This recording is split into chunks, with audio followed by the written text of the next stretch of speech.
So once again, thank you for being on time, those of you in attendance. This webinar is going to be on the subject of genetic information, variation and relationships between organisms. Now this makes up one of the sections of the Advanced Level Biology specification for AQA, typically taught in year 12, so it's under the kind of AS portion of the AQA specification, and I'm going to be going through this relatively quickly. We've got an awful lot to get through. Now I realise that the stated time limit for these webinars is about 3 hours. Typically towards the end of the webinar I will look at the Q&A box for the students attending via Zoom in both of the chat rooms, both the LaSwap Consortium Zoom room and also the Zoom room for my private students from invisible-college.com. Now, as always, if you have any questions during the course of this webinar, please type those questions into the chat, into the Q&A rather, and not in the chat, because the chat scrolls by pretty quickly for me and I may miss your questions. So any of the attendees, whether you're a LaSwap Consortium student or a private student at Invisible College, please do type the questions into the Q&A, and then towards the end of the webinar, once we've covered the content, I will then address those questions. The Q&A segment I will edit out of the YouTube section as well, and again, to reiterate, the YouTube live stream is really there just as a backup for students who for whatever reason can't log in via Zoom. Okay, so let's get started, and if we do go beyond or if we need more time for this webinar to cover the content of this topic, what I'll do is I'll schedule a follow-up webinar, and I will make the Zoom registration links available to those of you who've already booked tickets. Okay, so let's get started then. Now, starting with the idea of the genetic code, we're going to begin by looking at the genetic code in prokaryotic organisms, things like bacteria. Now, specifically, we're going to be looking at bacteria rather than other prokaryotes such as archaea in this context, just because they typically are the example of prokaryotes used when we're looking at these kinds of studies in A-level biology. Now, they are unicellular living things, and they do sometimes colonize with each other. They stick together in either pairs or clusters or chains, but they are unicellular organisms. Now, the genetic material in prokaryotes is organized somewhat differently than in eukaryotes. Firstly, it consists of a circular or loop-shaped DNA molecule, and this forms the bulk of the region of the cell called the nucleoid. Now, the nucleoid is kind of equivalent in a prokaryote to the nucleus of a eukaryote, in the sense that it is not a membrane-bound organelle, because prokaryotes don't have membrane-bound organelles. However, it is a region of the cytoplasm where you can find the majority of the genetic material, just like a nucleus. So, in this bacterium, we have a loop-shaped bacterial chromosome, and it is also highly kind of superfolded and superlooped to cram it into this nucleoid, but it is essentially loop-shaped, and this is in contrast, as we'll see, to the linear chromosomes that are found in eukaryotes. Now, in addition to the bacterial chromosome, you also find smaller loop-shaped lengths of DNA, which are called plasmids, within the cytoplasm of a prokaryote. Now, these are able to replicate independently of the bacterial chromosome, and they carry additional genes to those found in the bacterial chromosome, and they allow bacteria to transfer genes between each other horizontally, as it were, rather than vertically via cell division by binary fission. Now, in contrast, in eukaryotic cells, the DNA molecules are very long and they're very linear, and it's packaged by wrapping it around histone proteins, which are then kind of supercoiled and supercoiled further, as you see in this diagram here, until eventually you reach these supercoiled structures called chromosomes. Now, we're going to reiterate this because in my experience, a lot of students make a lot of mistakes in using structural terms like chromosomes and chromatids. For now, it's important for you to recognize that chromosomes are structures into which the genetic material, together with packaging proteins called histones, they are structures into which the genetic material is organized to make the DNA and the genetic information on the DNA amenable to accurate replication and distribution to daughter cells during processes like mitosis and meiosis. So the DNA molecule and its associated proteins are the materials which form these structures that we call chromosomes. So in eukaryotic cells, the genetic material mostly consists of a long linear DNA molecule, and these are found in a membrane-bound nucleus. Now, unlike prokaryotes, there are no free ends to the DNA. In a prokaryote. In a eukaryote, because the DNA molecules are linear, there are ends to those DNA molecules, and typically you find proteins and protein complexes attached to the ends of the DNA, and these are called telomeres. Sometimes people pronounce that as telomeres. So the DNA is wound, and it's wound around these protein complexes that we mentioned before called histones, and each unit of that winding, you find that there's a kind of repeated pattern of the DNA being wound in a particular way around these particular sets of protein subunits. And each one of these units of packaging of the DNA, if you like, is known as a nucleosome. I'm just checking to see if any of the Ackland-Burley students have turned up, or the LeSwap Consortium. They haven't yet. When they do, I will bring up their chat on the screen for the YouTube stream. Okay, so the protein complexes, and we refer to these as complexes because there are separate protein molecules. These are all different histone proteins which are wrapped together where the DNA is wound around them in this particular way. Now together, these are referred to as a nucleosome. So for each group of 8 histone proteins, the DNA winds itself around it twice in 2 revolutions. And so this octagon of histones and the DNA around them forms what we call a nucleosome. So a nucleosome is essentially a packaging unit for the DNA. So there is also genetic material found in mitochondria. So the mitochondria of eukaryotic cells also contain short circular loops of DNA.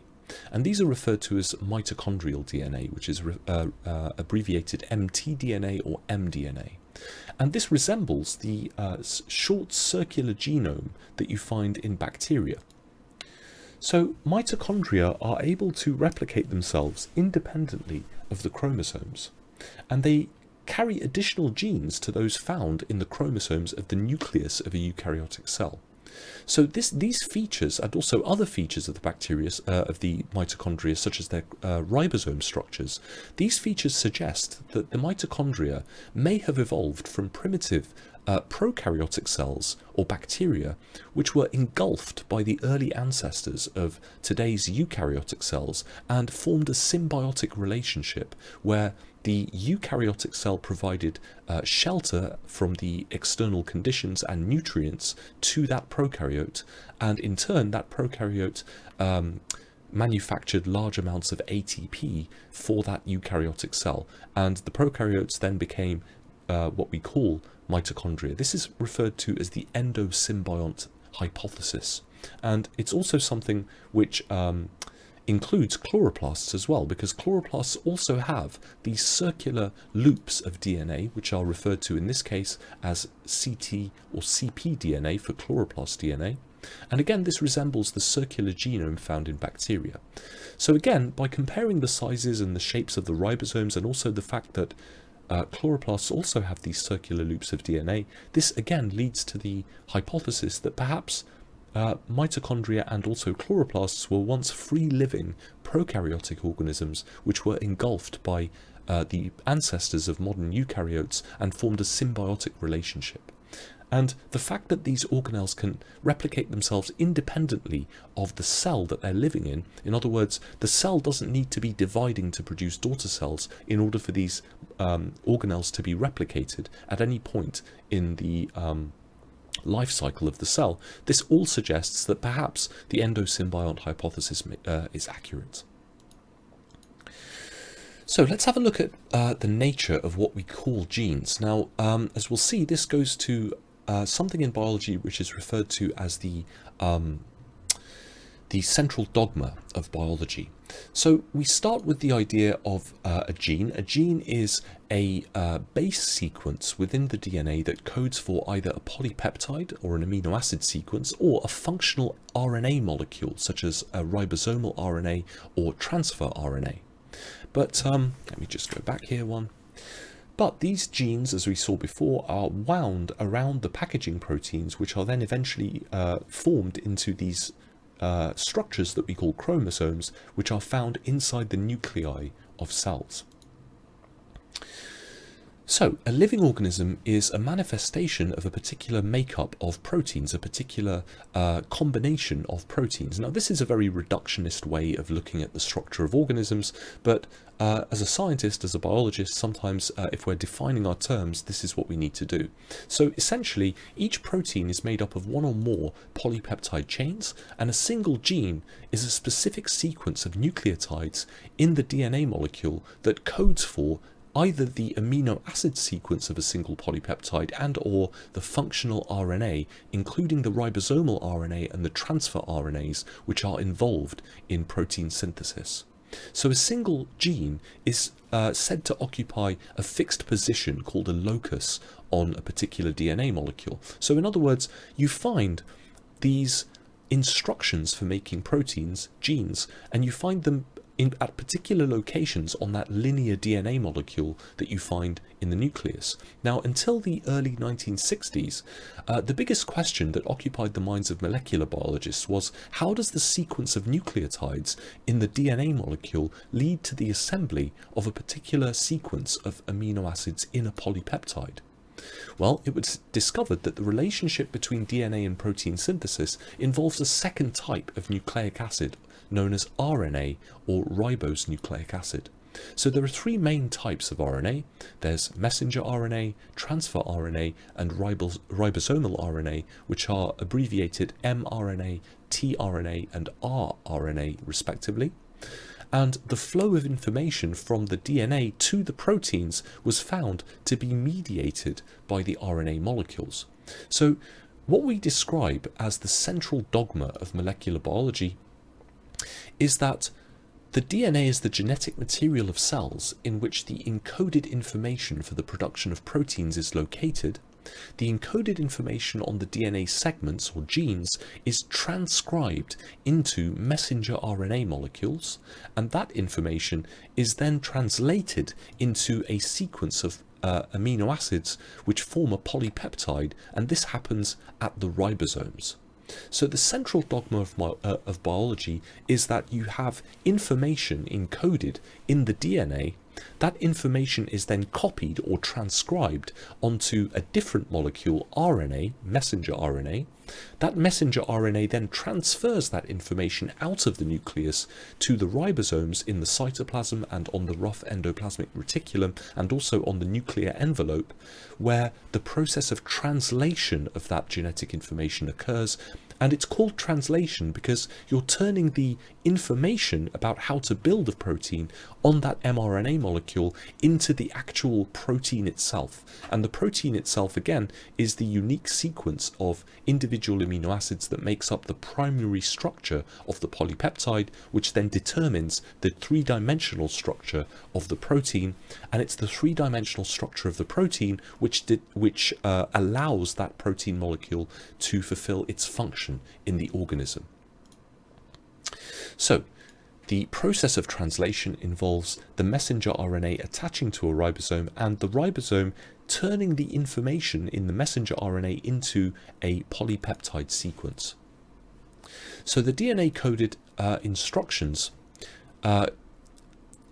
essentially are transferred or copied by the process of transcription to messenger RNA, and the reason why this needs to happen is because the DNA is located in the nucleus, and the DNA itself is far too large a molecule, and it's associated with far too many protein complexes for it to be easily moved in and out of the nucleus, and so the information encoding a particular protein has to leave the nucleus somehow in order to get to the ribosomes outside of the nucleus where it can be translated, and it's the messenger RNA which fulfills this function. So once that information reaches the ribosomes, once the messenger RNA carrying the sequence of instructions on how to build that polypeptide reaches the ribosomes rather, the ribosomes then translate that information into a polypeptide sequence which eventually folds into a particular protein structure. So the central dogma of biology, again, is that genetic information flows from DNA to RNA to protein in its in the way that genetic information is realized. So in other words, the information exists in the nucleus, it is copied in the process of transcription so that it can be transferred out of the nucleus, and then when it's outside the nucleus at the ribosomes, that information is then translated into a protein. So, in eukaryotic organisms, they have large amounts of the DNA which is never really expressed as a protein, as a gene product, as a polypeptide.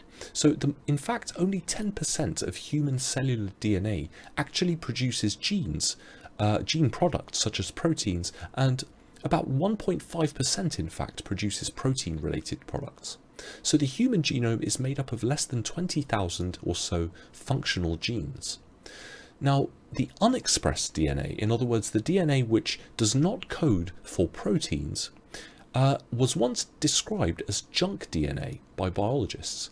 And they thought at that time that this was essentially DNA that had randomly accumulated during the course of evolution.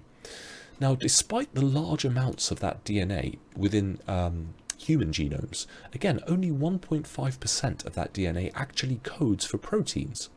The remaining DNA consists of what we call non-coding RNA genes, regulatory sequences, introns, and non-coding DNA. So for many years it was assumed that the expressed DNA, in other words the genes which code for proteins, consisted of uninterrupted sequences of genetic information which are transcribed into molecules of mRNA of the same length as the genes. Now, as we'll see, in fact, that was not the case, because in 1977 it was discovered that some of the unexpressed junk DNA was actually located within the genes as intervening sequences. So researchers called these intervening sequences introns. Now, the stretches of DNA within the genes that actually code for a polypeptide, again, which are expressed sequences of amino acids, these are called exons. Now, the introns were found to actually separate the exons from each other. So when transcription occurred, there was a need for the removal of the intron-coded sections before the translation could take place. And so this was achieved by modification of precursor mRNA molecules, which have intron-coded sections removed from them. So what we're seeing here is that originally it was thought that the sequences of base pairs within a gene in the DNA which code for a particular polypeptide was an uninterrupted sequence. But in fact it was found that some of the non-coding DNA was found within those sequences, and you find these sequences embedded within those protein encoding genes. And so the parts which actually code for proteins are the exons. The parts which are made of non-coding DNA are called introns, and in order to execute the function of transcription and translation, we need to remove the introns. Now, this is achieved by modifying the precursor mRNA, which has the intron sections removed. So the question here is, does all eukaryotic DNA code for proteins? Well, as we'll see, we have the precursor RNA, the pre-mRNA as it's called, which is transcribed from the original gene here. And we can see here that after that, we have post-transcriptional modification required, because before we can translate the exons into a functional protein, we need to remove these introns. So it's the spliceosomes, and these are catalytic complexes of proteins and small nuclear RNA, or snRNA.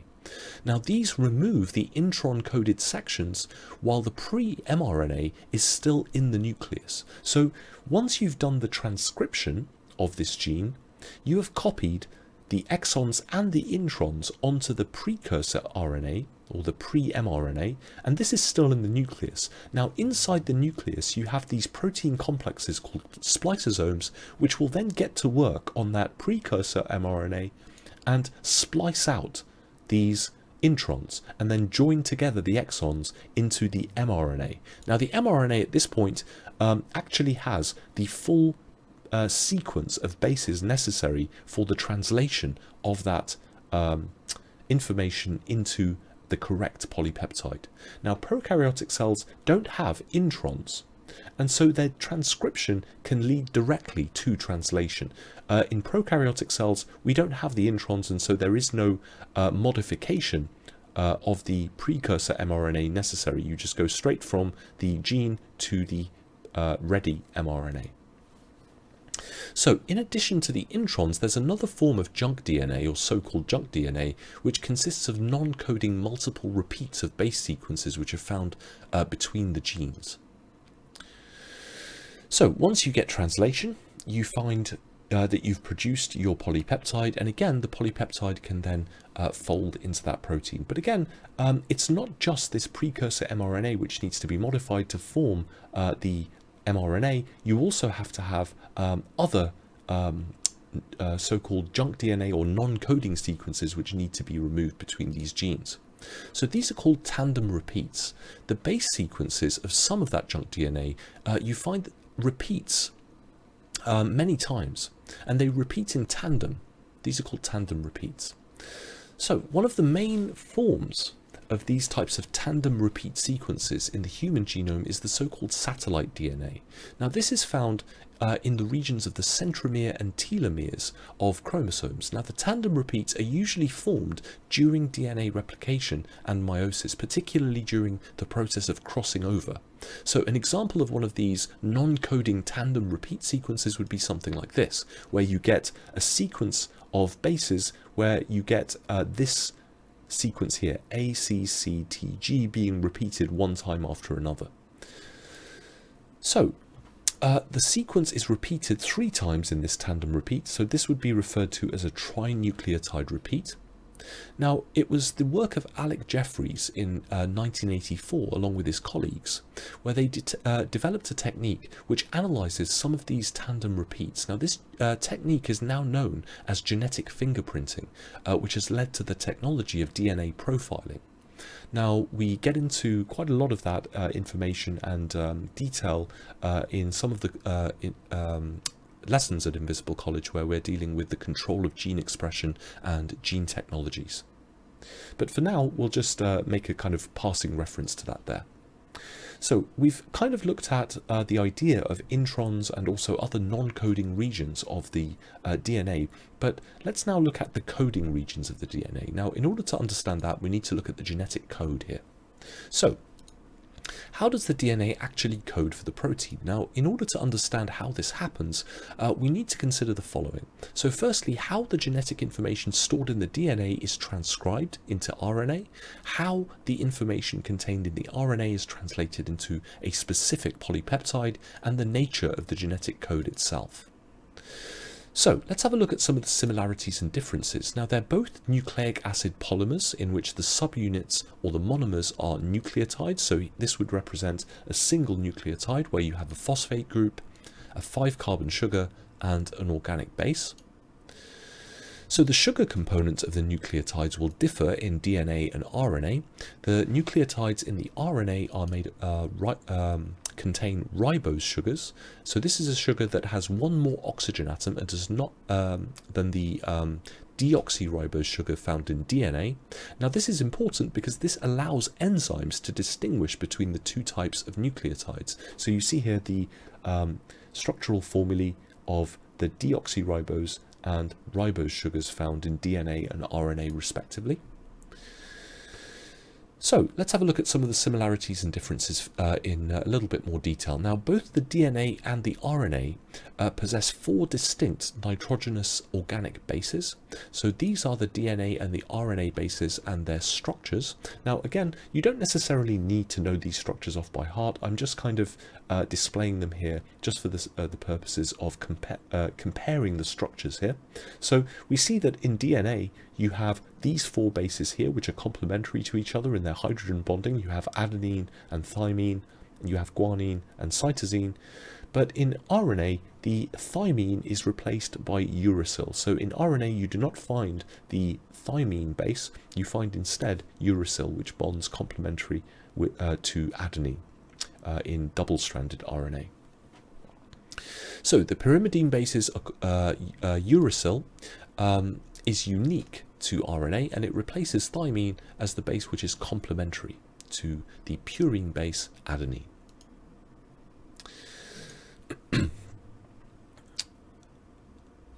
Okay, I see that the Acton Burley students and the SWAP students still haven't logged in, so we'll just see if they log in again. I will bring up the chat on the screen. If not, then we will leave the private Zoom room chat off the screen for the private students. There's a couple of questions here in the chat. Guys, can you please put the questions in the Q&A box so that I can address them towards the end of the webinar, because in the private Zoom room I'm seeing that there's quite a few comments on the chat, but some of those questions have already been answered as well. So if you pop those in the Q&A box, I will address those towards the end of the webinar. Okay, so another important difference is that DNA is a double-stranded molecule, whereas RNA is typically single-stranded, with the exception of some viruses. Now, you do sometimes find double-stranded sections of RNA. So, for example, tRNA will have sections where the RNA molecule folds back on itself and forms hydrogen bonds in these double-stranded segments, but RNA typically is single-stranded. This is actually single-stranded, it's just looped back on itself and bonded with itself like this, whereas DNA actually has a double-stranded helical structure.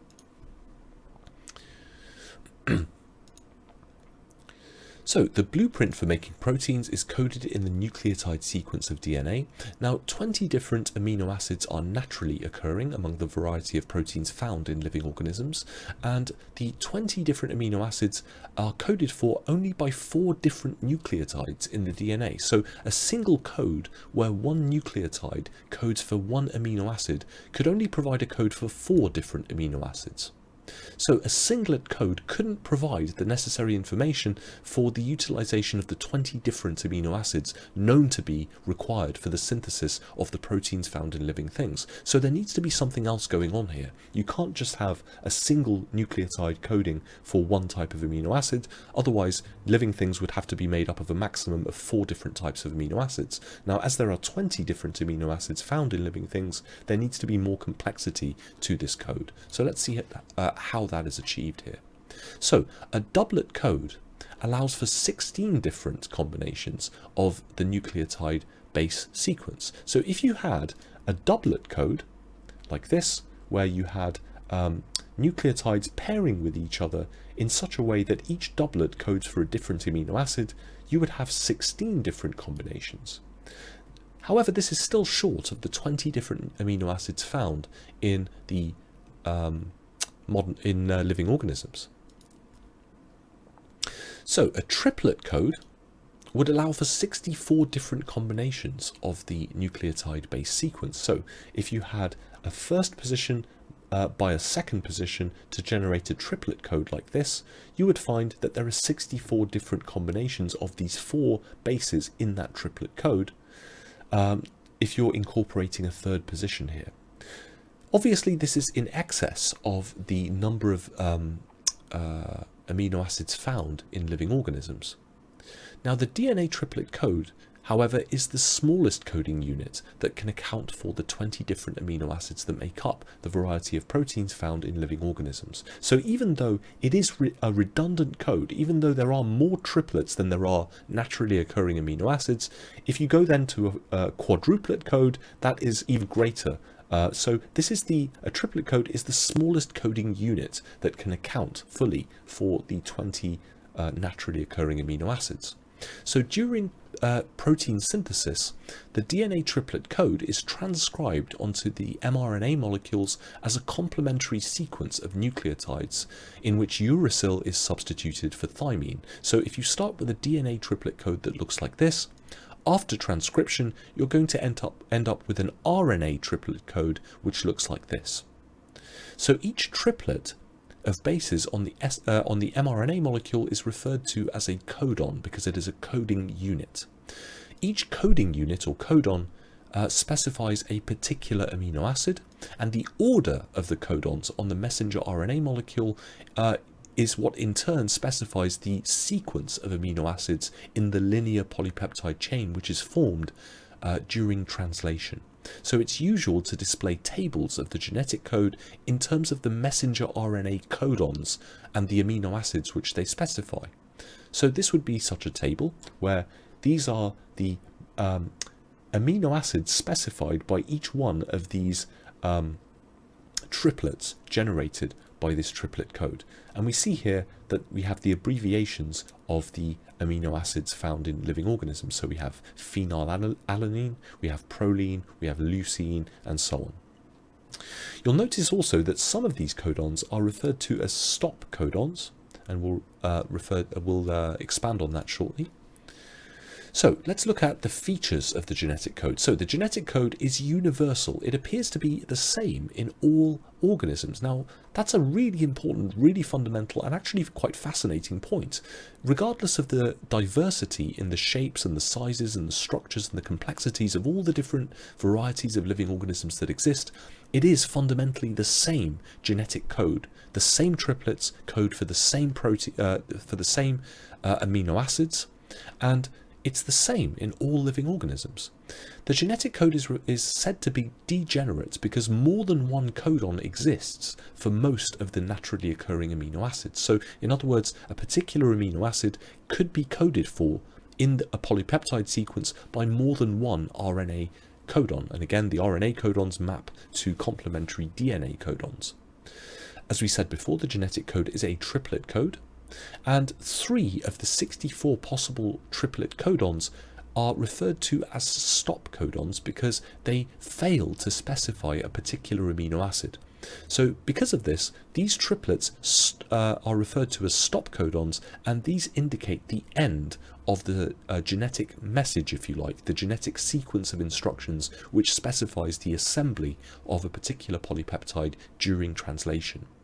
Now, the AUG codon functions as a start signal. So during translation, when the ribosome attaches itself to the mRNA molecule, when it finds this codon, this AUG codon, this functions as a start signal for that ribosome to start to move along the mRNA and translate each one of those triplet codons into an amino acid in that polypeptide chain. Now, the genetic code is also said to be non-overlapping.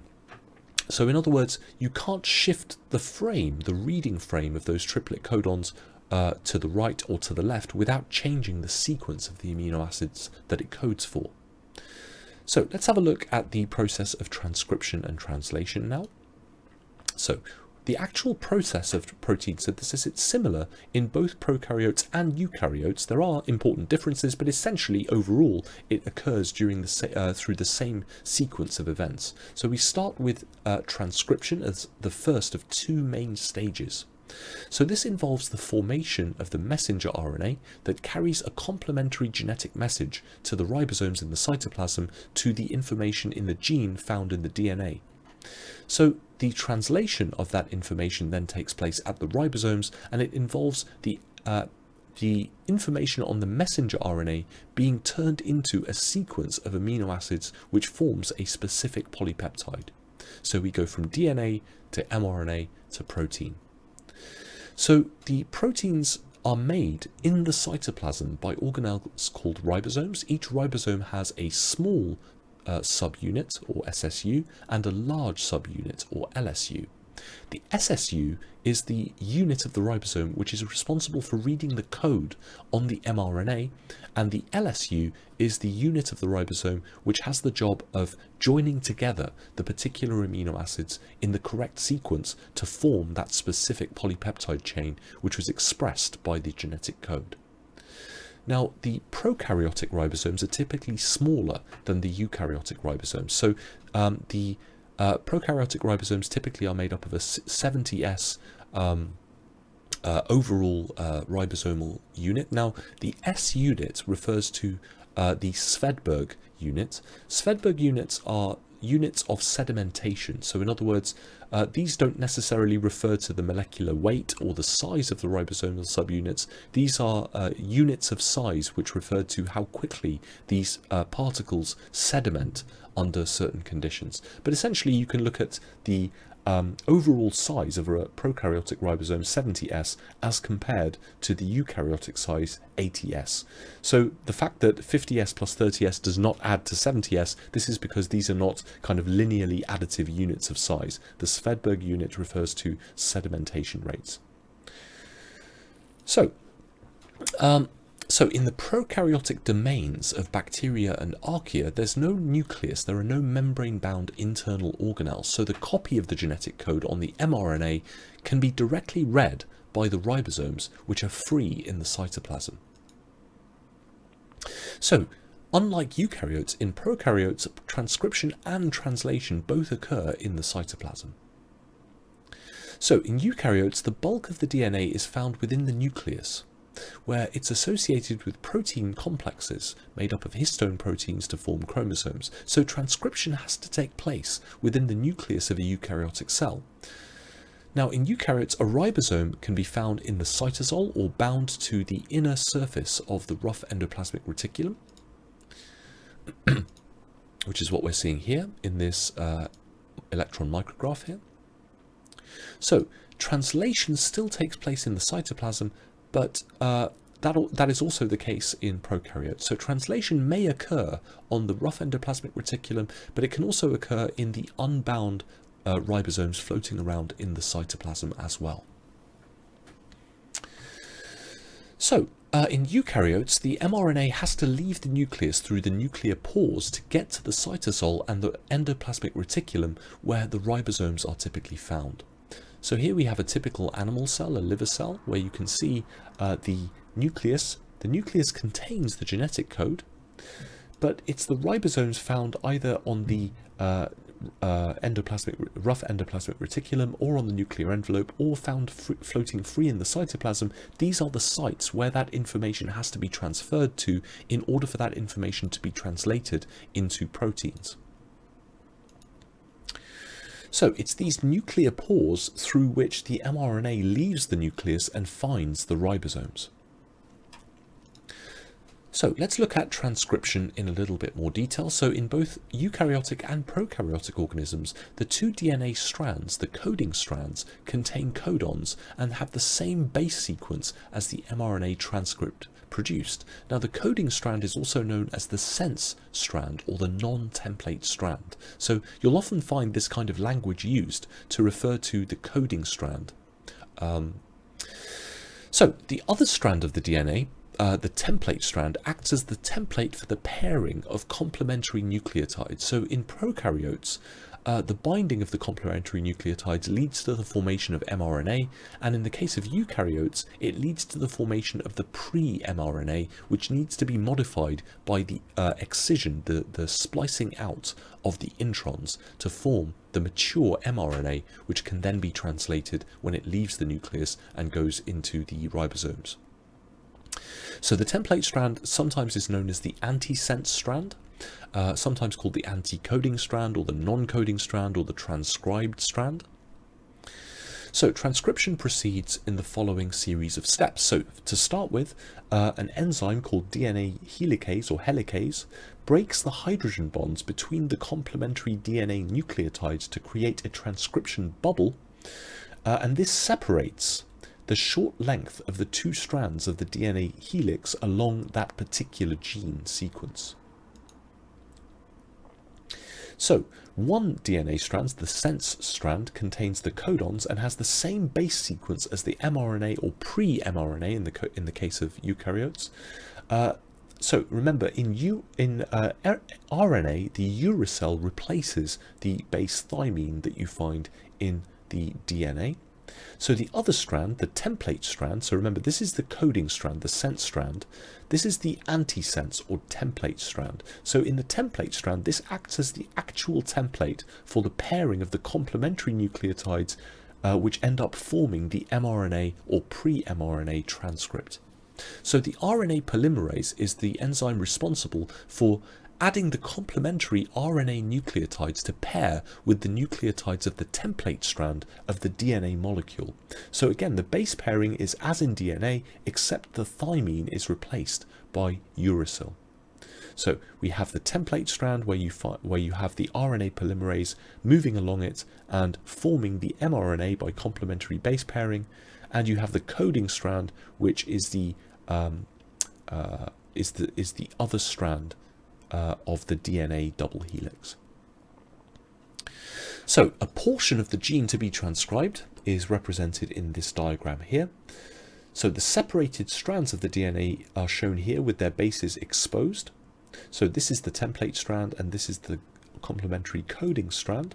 So the free RNA nucleotides in the nucleoplasm are attracted to their complementary bases on the template strand of the DNA molecule, and again the organic base uracil is bonding with the adenine nucleotides on the template strand, because we're forming RNA here rather than thymine, which is found in the DNA. So the nucleotides will then bond together with each other to form a polynucleotide, and this is the molecule of mRNA in prokaryotes or pre-mRNA in eukaryotes. So now the hydrogen bonds of the untwisted mRNA DNA helix, which has been formed here, will then break, and this frees the newly synthesized mRNA strand. The DNA will then recoil, so the template strand will then zip together again with the coding strand by forming complementary hydrogen bonds between the residues on the two opposite strands, and you're forming back into the DNA double helix. And this leaves the mRNA, which then leaves the nucleus through the nuclear pores, enters the cytoplasm, and attaches to the ribosomes for the process of translation. So to summarize, let's have a look at this animation here. Let's just bring that over here so you can see it. Bear with me a second, guys. Alrighty, let's just make this a bit smaller, maybe a bit bigger. Okay, so this just summarizes what we've been talking about. So we start with the DNA helicase attaching to the molecule. So the DNA helicase, the function of this enzyme is to break the hydrogen bonds which hold together the complementary bases in the DNA molecule, and this forms the transcription bubble. So now the DNA helicase moves along the DNA molecule, and the RNA polymerase adds the complementary base pairs to the template strand. Here we go, like this. So now, once that's complete, and that's signaled again by a stop codon, such as TAA for example, the DNA behind the advancing transcription bubble then zips back up again, and we now have the original double helix reformed here. Okay, so in eukaryotes, remember, once you've formed the RNA still contains the introns, which need to be spliced out. So the spliceosomes are the protein protein complexes which are found inside the nucleus, which attach to the pre-mRNA, remove the introns, splice together the exons, and that forms the mature mRNA, which is able to leave the nucleus and enter the cytoplasm where translation can take place. Now, we mentioned before that that in eukaryotes you have this problem that the genes that encode the information necessary to make proteins you also find within those sequences sections of non-coding DNA which need to be removed before translation can take place. So prokaryotes don't have introns. So they don't have this problem, but in eukaryotes the introns are transcribed so that the mRNA which is produced is called precursor mRNA because it's not ready to be translated yet. It contains these non-coding sequences which need to be removed before that mRNA can be translated by the ribosomes. So that takes place by a process of what we call post-transcriptional modification of the mRNA. and that involves the splicing out of these intron sequences and the splicing together of the exon sequences to form the mature mRNA, which can then be translated. Let me,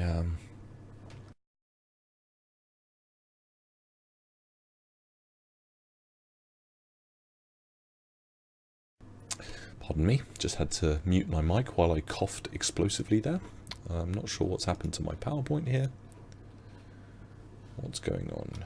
There we go. Okay, so split genes. The exons containing the protein code and the introns are non-coding. So the non-coding segments have to be spliced out. And as we said before, it's the spliceosomes, these catalytic complexes of proteins and small nuclear RNA, which cut out the introns and join together the exons to form the mature mRNA, which can then be transcribed. Now, the spliceosomes are protein complexes. In other words, they are made up of separate protein and small nuclear RNA subunits. So this would be a spliceosome. And this is essentially how they work. I'm not going to get into this in too much depth. Obviously, you guys can explore this in more depth at the lessons at Invisible College. This is really more of a kind of summary, but I bring this up just to kind of reiterate that these are protein complexes which do this activity of splicing out the introns. So here's how it works. Some of these small nuclear ribonuclear proteins will attach to the ends where you find the introns within the gene. You then have these cuts forming a so-called RNA lariat, which then splice together the exons. So an example of this would be the insulin gene. So if this is the gene in the DNA, once it's transcribed, it has these intron sequences that need to be spliced out. The functional mRNA looks like this and is then translated into pro-insulin polypeptide. This is then post-translationally modified. So in other words, once the protein is produced by translation, it is then modified to form the functional insulin hormone. And then what you find is that the linear polypeptide sequence is then finally cut again. So you have this section C removed and then bonding occurring between the two A and B chains to form the final functional insulin molecule. So after any post-transcriptional modification, such as splicing, the mature mRNA will then leave the nucleus through the nuclear pores, again, to enter the cytoplasm. So we mentioned transcription. Let's have a look at translation now. So transfer RNA, or tRNA, is up to 15% of the cell's total RNA, and it delivers particular amino acids to the ribosomes where a polypeptide chain is growing. Now the tRNA molecules have a characteristic cloverleaf shape like this. Now they are single-stranded in the sense that it is a single strand of RNA which forms this, but it's folded back on itself to form hydrogen bonds in these sections and these looped sections that you see here. So this is a kind of diagrammatic view, but this is what the tRNA molecule actually kind of looks like, if you like, as a three-dimensional model. So where the amino acid attaches is here and here in the three-dimensional model, and down here you have the so-called anticodons. Now, a codon is a triplet of nucleotides found in the DNA or the transcribed mRNA, which codes for a particular amino acid. Now, the way that the tRNA delivers particular amino acids is that the tRNA molecules themselves have anticodons, triplets located on this section of the cloverleaf structure, which are facing outwards, and these are complementary to codons on the messenger RNA. So the tRNA is also represented by question mark shaped diagrams. And the reason for this is that it can loop back on itself. And it loops back on itself following the base pairing rule of RNA. So sometimes we can show a simple diagram of a tRNA molecule by simply drawing a question mark shape and then showing the anticodon on that particular tRNA molecule. So this is a useful, simplified diagrammatic way of drawing tRNA molecules and showing which anticodons they have. So remember, the anticodon matches a codon on the mRNA, and you also have at the bottom of the question mark here, this is the site of the amino acid attachment. So tRNA is a form of single-stranded RNA, and it's produced in the nucleus like the mRNA. And like the mRNA, it also leaves through nuclear pores into the cytoplasm. The tRNA is called tRNA or transfer RNA because it picks up an amino acid from the cytoplasm and transfers it to a ribosome on the endoplasmic reticulum. So the ribosome needs amino acids to form that growing polypeptide chain, and eventually for that polypeptide chain to be completed to form the fully functional protein which was originally coded for by the gene. So each tRNA molecule has 3 specific bases, the anticodon, which match a corresponding triplet codon on the mRNA. So, translation. So each tRNA molecule will only combine with and carry one specific amino acid. So you have the tRNA which bonds with a particular amino acid to form a mature tRNA molecule here. Now, if you have that same tRNA molecule and you try to combine it with a different amino acid, you will find that it does not bond with that different amino acid. That different amino acid will require a different tRNA molecule with a specific anticodon in order for it to be carried by that tRNA molecule. And similarly, different amino acids, specific amino acids, are carried only by tRNA molecules with specific anticodons. So, there's a variety of different tRNA molecules that differ from one another by the virtue of the triplet of bases that's found on that one end of the molecule called the anticodon. And as you might expect, it's the anticodon of the tRNA that can recognize and form specific base pairs with the codon on the mRNA molecule. Now, on the opposite side to the anticodon is the site that carries the specific amino acid, and you need activating enzymes to bond that particular amino acid to the tRNA. So the tRNA illustrated here has the anticodon CAU, and it would recognize and bond and base pair with the mRNA codon GUA, which is complementary to that. And again, because we're dealing with tRNA and mRNA, in RNA you find that uracil replaces thymine.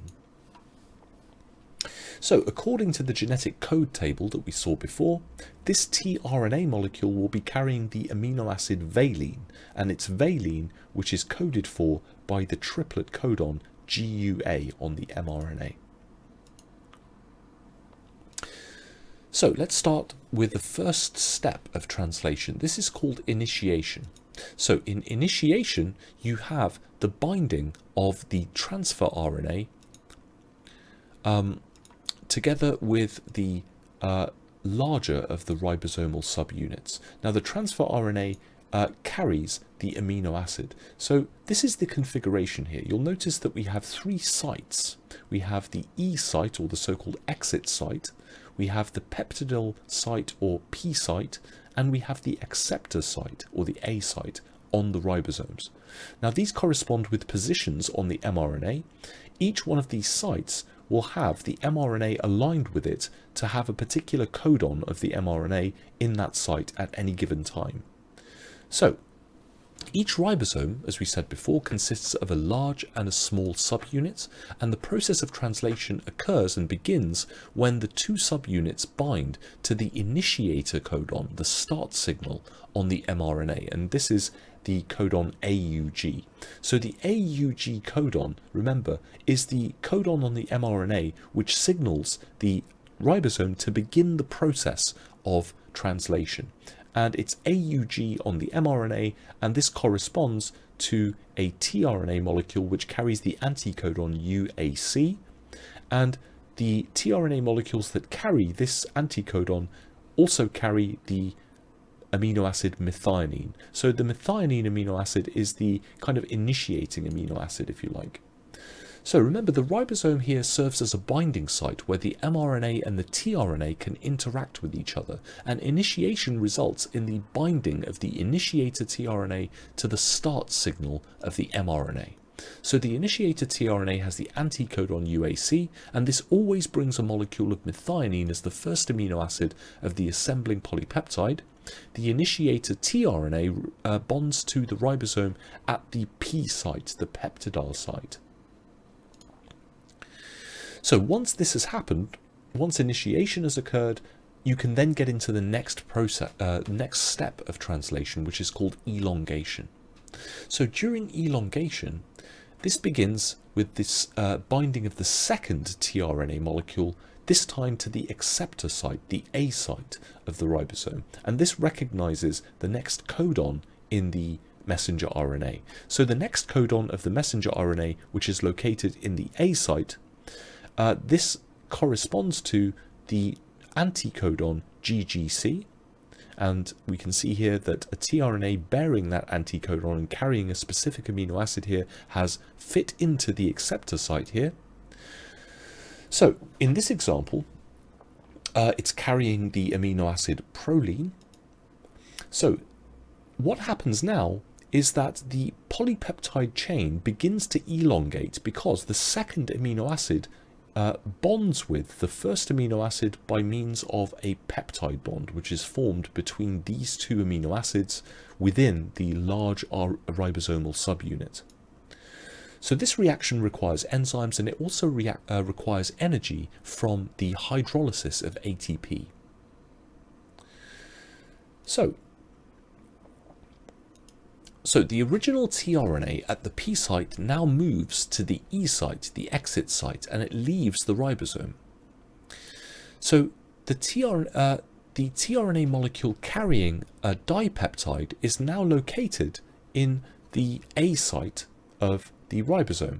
Again, because now the bond between the two amino acids has formed, the bond which links the original initiator tRNA to its original methionine amino acid can break. The amino acid then moves to the tRNA then moves to the exit site, which then allows it to unbond from the ribosome, and then you now have left over the second of those tRNAs, which now carries a dipeptide residue on it.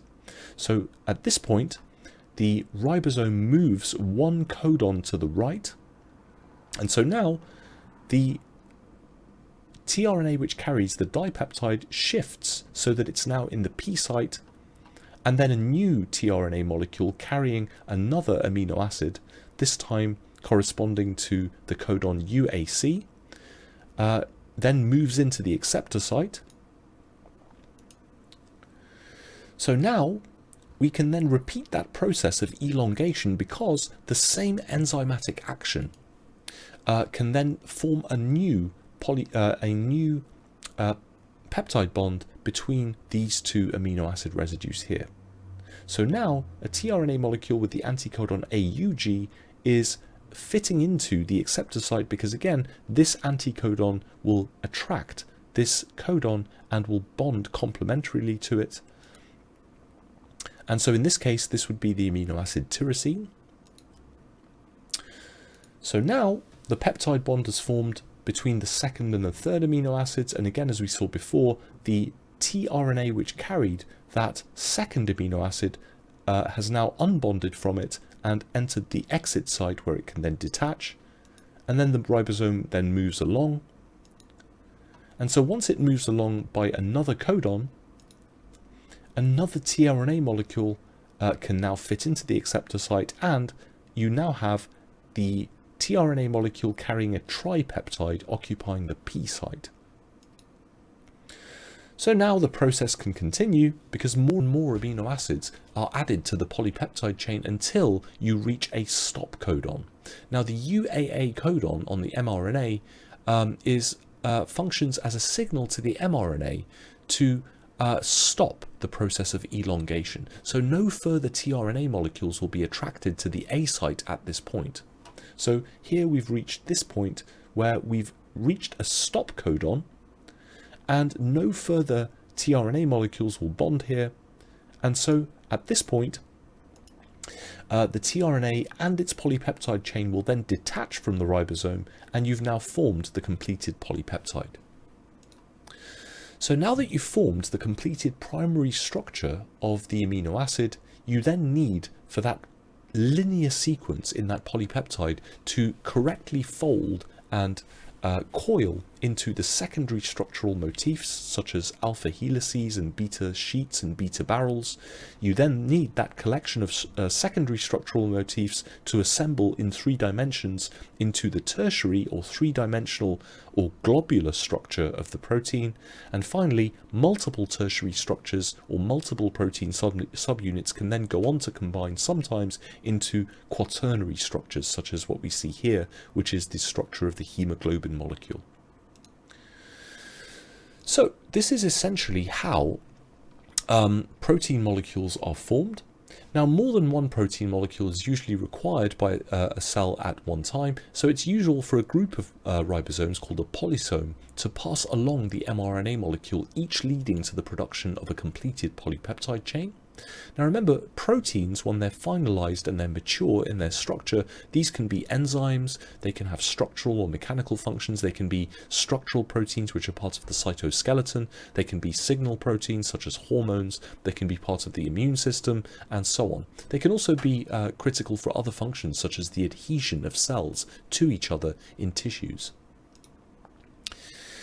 So the message encoded in the sequence of nucleotides on the DNA on the sense strand is accurately translated into an actual structure at the ribosome. So we go from a DNA sequence to the mRNA codons to the tRNA anticodons. Let me turn that volume down on that PowerPoint here because it's very loud. Apologies for that, guys. Alrighty. Okay, so the tRNA anticodons match the triplets of the bases on the DNA, and thus the original message is accurately translated into the final protein here. Okay, so let's quickly summarize that process of translation by making reference to this PowerPoint here. And I will bring that up on the screen so you guys can see it. Okay, so this is the process of translation.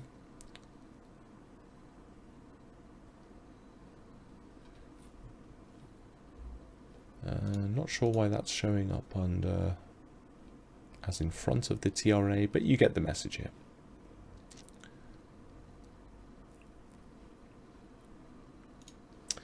Okay, so let's skip forwards a little bit and look at gene mutations. Now, actually, we get into the topic of gene mutations in a lot more depth in one of the course modules on my website on the subject of control of gene expression.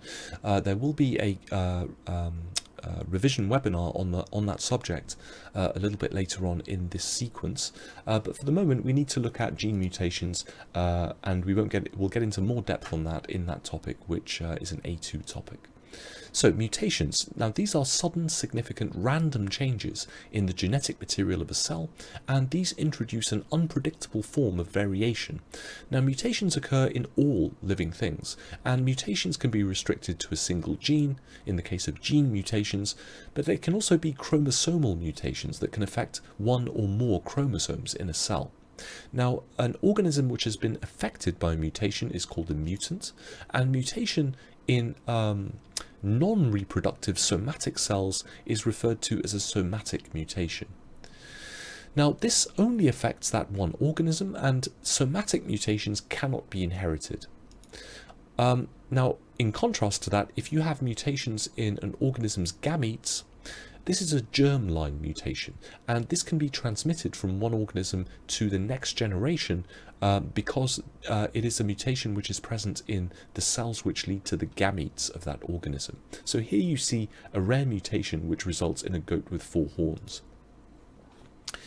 Now, whenever you have new forms of genes resulting from mutation, you tend to have more rapid changes in a species as a result. Now, mutations probably account for much of the significant variation, which is the raw material, if you like, for the evolution of species by natural selection. Now, when a cell's dividing during mitosis or meiosis, there is a possibility that changes can occur to the chromosomes and the genes. Now, these changes are referred to as mutations, and they're fairly common, and they do lead to the formation of new genes on occasion. Now, if the new genes which are formed as a result of the mutation confer some kind of selective advantage on an organism, for example, better hearing or better vision or better camouflage, typically these will become the part of the genetic makeup of that species, because the organisms which bear those beneficial characteristics are more likely to survive and reproduce.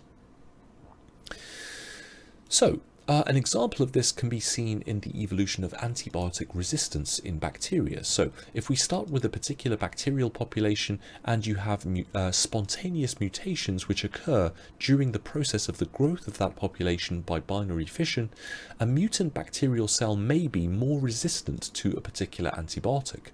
So when that bacterial population is exposed to those antibiotics, the resistant bacterial cells will be the only ones that survive and go on to reproduce, and these resistant cells now form that population, and that population will now be resistant to that original antibiotic.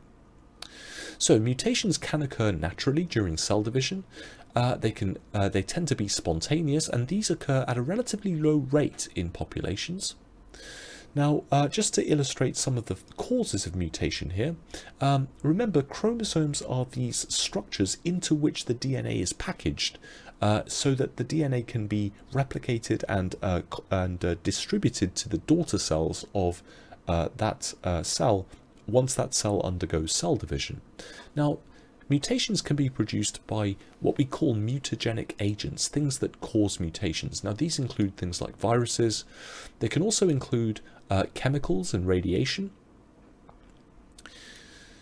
So, different types of mutations can have different effects on living cells depending on the wavelength, for example, of the incoming radiation, or the dose of radiation, or the type of chemical that's forming it, or the type of virus which is causing that mutation.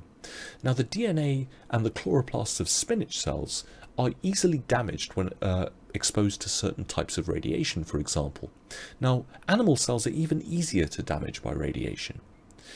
Now, genetic mutations, very often in laboratories, we can study genetic mutations by looking at the rates and the effects of mutations in simple organisms.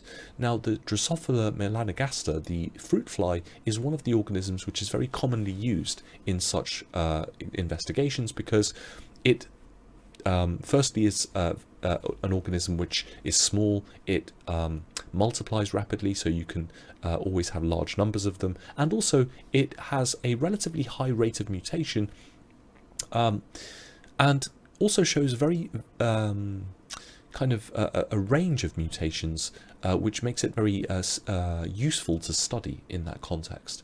So, for example, you can compare the normal wings of a wild fruit fly with the vestigial mutant wings of a fruit fly which has undergone a mutation here. And so you can see the effect of the mutation very easily on the phenotype of the organism.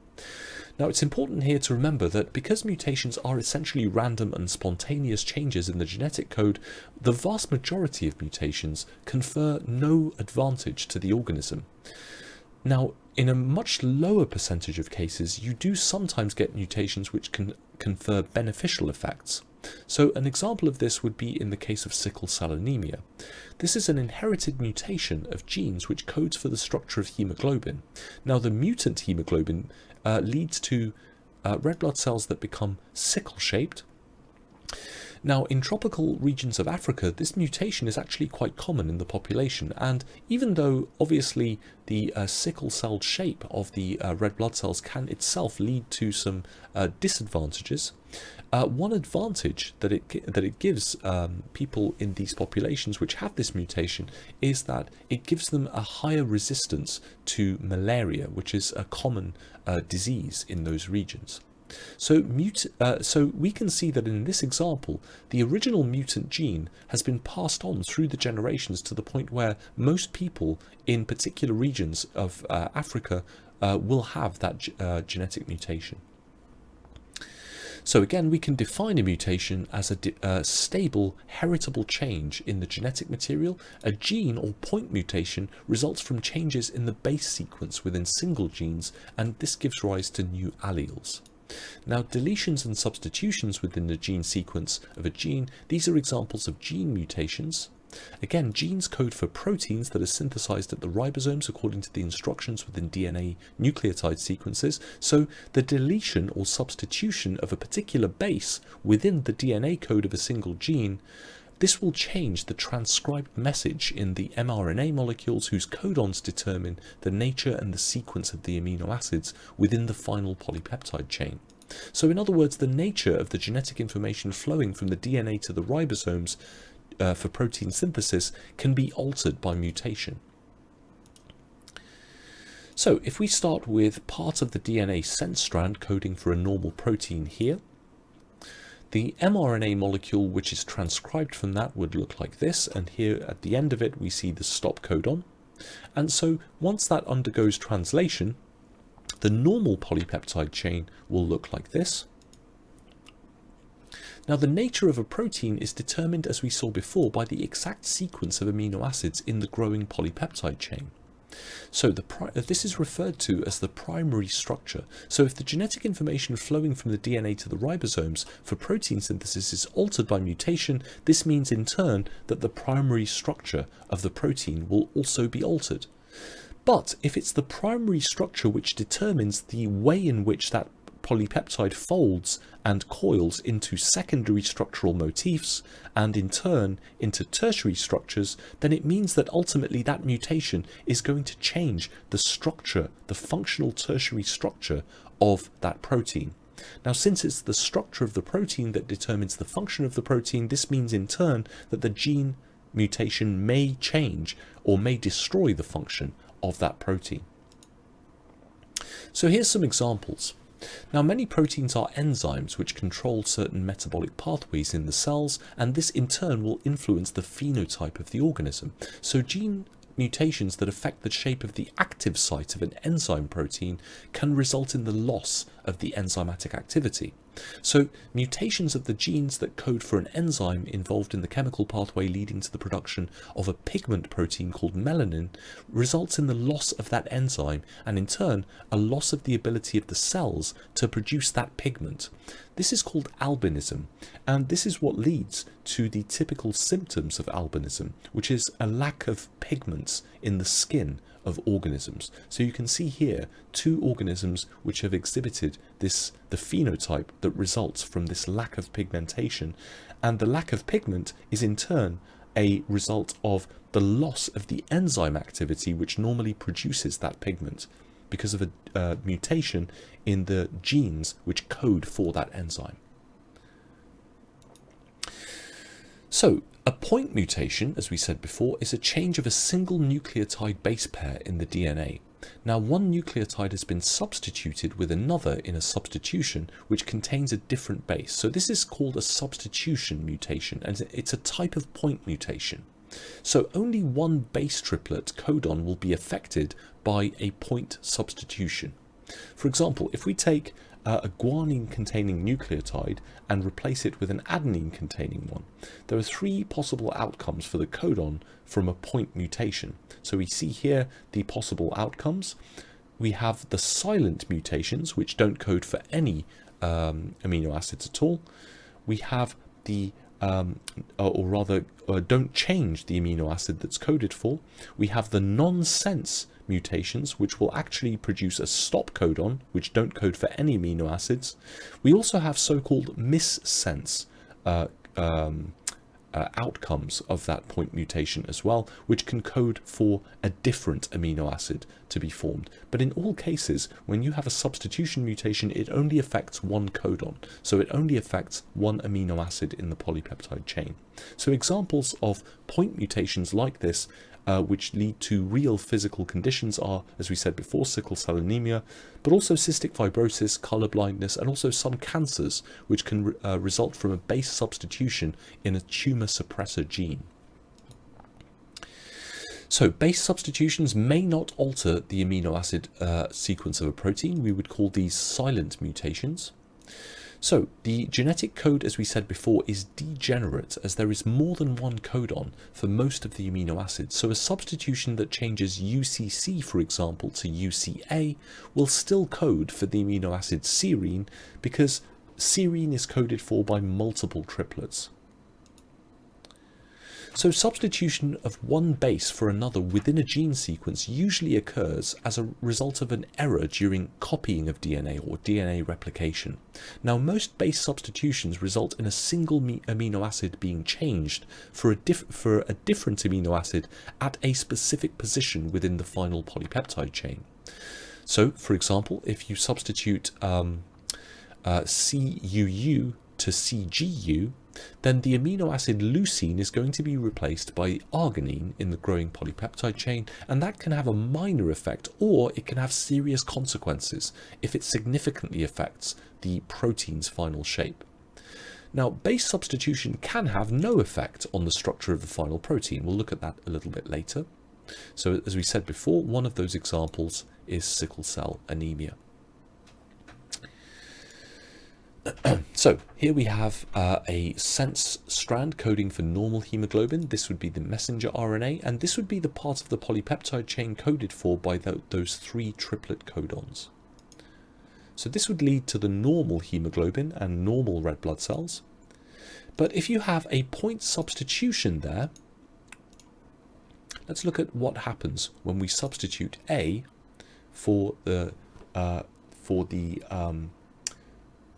C in this codon here. So here we have GGC, CTC, or rather we've substituted A for T here. So we have a point mutation, a substitution where we've taken the normal residue that exists at that location in that triplet codon, T, and we've replaced it with A. Of course, this is going to change the messenger RNA strand. So we have a U here instead of an A. And in turn, that's going to change the amino acid coded for by that codon, and it's going to change it from glutamic acid to valine, and that single amino acid chain is what's responsible for forming the abnormal hemoglobin molecules which result in sickle cell anemia. So substitution of the nucleotide with the base thymine for the nucleotide with the base adenine has altered the coding for a specific single amino acid within the polypeptide chain, as we saw, and this again has a huge effect in this particular instance. That single amino acid change is what results in sickle cell anemia.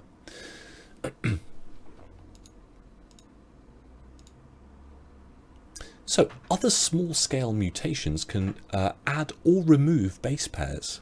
Now, such changes would alter the nature of all of the base triplets downstream from the mutation. These changes are called frame shifts. So in contrast to the substitution type point mutations that we were just discussing, a deletion would involve one nucleotide being lost altogether. Now, this can alter the reading frame of the gene, and it's usually irreversible. Now, another type of point mutation which can result in a frame shift is an addition or an insertion mutation. Now, this involves a nucleotide being added or inserted somewhere in that gene sequence. Now, usually these are caused by errors during replication of repeating elements such as AT repeats or transposable elements. Now, insertions in the coding region of a gene can alter the splicing of the mRNA. These are called splice site mutations, and these can also change the reading frame. Again, this is called frame shift. Now, both of those can cause significant changes in the structures of the proteins coded for. So, deletion of one or more bases within a gene alters the DNA message in such a way that the reading frame in the mRNA is incorrectly deciphered during translation. Now, deletions will alter the base sequence, and this again results in a frame shift mutation.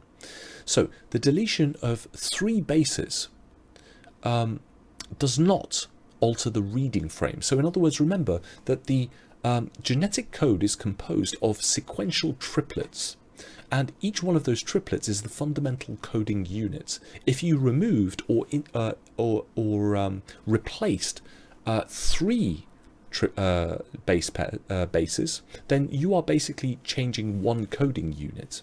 So the deletion of 3 bases does not alter the reading frame, but it does result in the loss of an amino acid from the final polypeptide chain. So this diagram here shows a normal chromosome 13 where you find a gene called the retinoblastoma gene.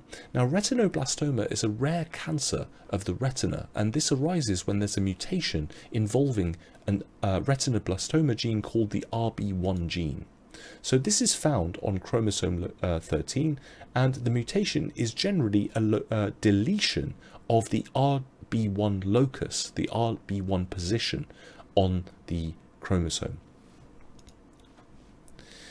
So let's have a look at how this actually might work at the level of the codons themselves. So if we're looking at part of the DNA sense strand coding for the normal protein here, and we remove one of these bases here, so instead of having GCC and then CTC here, we remove this cytosine residue, and this changes both the next codon but also the next triplet. We've gone from CTC to TCG here.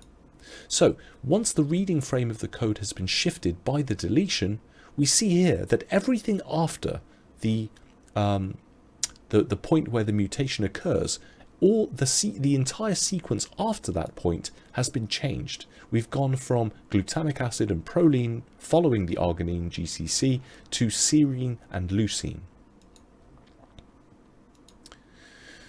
Now, because of this, these frame shift mutations like deletions, these generally have a much greater effect on the structure of the proteins coded for by these mRNA strands, and this often leads to the formation of non-functional proteins which have no valid function within the cell. So to summarize, this is what we've been talking about here. Now, if we now, in the context of this topic, within the AQA spec, you also need to know a little bit about how the variations between organisms happen as a result of meiosis, particularly the process of crossing over. So far we've been talking about mutations, random spontaneous changes in the genetic code, in terms of what's happening at any point during the life cycle of the cell. However, there are specific times during cell division, particularly during meiosis, the formation of gametes, where you also have additional mechanisms by which variation can be introduced into the genome. So let's look at that next. So meiosis, it's the form of cell division in which the diploid number, or the 2n number of chromosomes, is reduced to the haploid number. And this happens in preparation for meiosis during interphase, where DNA replicates once, following which there are 2 nuclear divisions. So at the end of meiosis, a single diploid cell can give rise to 4 haploid cells, each of which containing 1 member from each pair of the original homologous chromosomes. So in sexually reproducing organisms, meiosis occurs at some point in the life cycle to ensure that haploid gametes are produced. The haploid gametes are required because gametes fuse at fertilization, and the diploid condition is then restored in the zygote. So in other words, meiosis is essential for ensuring that the chromosome number does not double with each generation. So this diagram here summarizes an outline by which this happens. So we start with the diploid parental cell with 1 pair of homologous chromosomes. Again, obviously we have 23 pairs of homologous chromosomes in a human. This is just a simplified schema here to show what happens to each homologous chromosome during the process of meiosis. So for the purposes of simplicity here, we're showing a single parental cell with the diploid number of chromosomes, and we have the maternal and paternal chromosome. We're just showing 1 chromosome here. So we start by each chromosome, or rather we start with the process of DNA replication such that each one of the homologous chromosomes forms a pair of chromatids joined by a centromere. Each chromatid contains a genetic copy of the original maternal chromosomes in this chromosome here, and each chromatid in the parental chromosome here now is an identical copy of the original parental chromosome from this homologous pair. Now, this trips up a lot of students here because before DNA replication, these are the chromosomes which make up this pair of homologous chromosomes. After the replication of the DNA, each one of those chromosomes has two chromatids. So we still have two chromosomes here forming a homologous pair, but each one now is composed of two identical chromatids joined at the centromere. Now, meiosis involves two nuclear divisions. Firstly, meiosis 1, which simply involves the homologous chromosomes, the maternal and paternal homologous chromosomes separating. Then meiosis 2 involves the division of the centromeres of each one of those chromosomes into chromatids, and now those chromatids form the chromosomes of the 4 gametes, but each one of these gametes only has half the original number of chromosomes compared to the original parent cell. So this is the process of meiosis in summary, but we need to look at how this occurs in a bit more detail in order to be able to describe and explain how genetic variation arises in the gametes. Now, obviously, we can see that the gametes are different from each other. At least here, these two gametes have the maternal copies of the maternal chromosome. These two gametes have copies of the paternal chromosome, but as we'll see, there is even more variation introduced into the genomes of the gametes by the process of meiosis. So in humans, the male gametes are manufactured in the walls of the seminiferous tubes in the testes that you see here in this diagram. So cells in the walls of these undergo meiosis to give rise to the haploid immature sperm called the spermatids. So if we magnify one of these seminiferous tubules, we see that the spermatozoa developing from the spermatids, and you find them in the lumen of these tubules, which are then transported to the epididymis where they're stored. So meiosis is taking place in the cells which make up the walls of the seminiferous tubules, and by the process of meiosis, these diploid cells eventually form haploid gametes. Now in flowers, the anthers are the male organs where the male gametes are produced, the pollen grains. And similarly, because these are the male reproductive organs, the gametes, the haploid gametes, the pollen grains, are being produced from diploid cells by the process of meiosis. So here's a transverse section through an anther, and this reveals 4 pollen sacs. If we magnify the pollen sacs, we can see specialized cells in the pollen sacs, each undergoing meiosis to give rise to the haploid pollen grains. So meiosis is a continuous process, but for convenience's sake and for the convenience of description, it's divided arbitrarily into 4 main stages. So again, these are prophase, metaphase, anaphase, and telophase. Now each of these phases occurs during meiosis 1 and again during meiosis 2. So meiosis is therefore a 2-stage process involving 2 nuclear divisions. However, the DNA only replicates once during this cycle. So the following description considers the process of meiosis occurring in a diploid cell with 2 pairs of chromosomes. So in other words, where the diploid number 2n is 4. Now the reason I'm doing this is so that we can show diagrams which clearly show what's happening to the chromosomes and the chromatids without it getting too complicated. Obviously, if I try to draw diagrams with 23 pairs of homologous chromosomes, it's going to get a lot more complicated. So for simplicity's sake, in the following sequence of diagrams and explanations, we're going to be looking at a diploid cell undergoing meiosis where the diploid number of chromosomes is 4. So let's start with meiosis 1. So during interphase, the chromosomes are present, but they're present as a granular material called chromatin. They're not clearly visible as these discrete structures that we ordinarily think of as chromosomes. Now it's during interphase, this stage of the cell cycle interphase, where the DNA replicates itself. So new macromolecules and new organelles are being produced during this stage of the cell cycle, and this prepares the cell for cell division. Now prophase 1, this is actually the longest phase of meiosis, and it begins with the formation of condensed spiralized chromosomes from that nuclear material, that chromatin.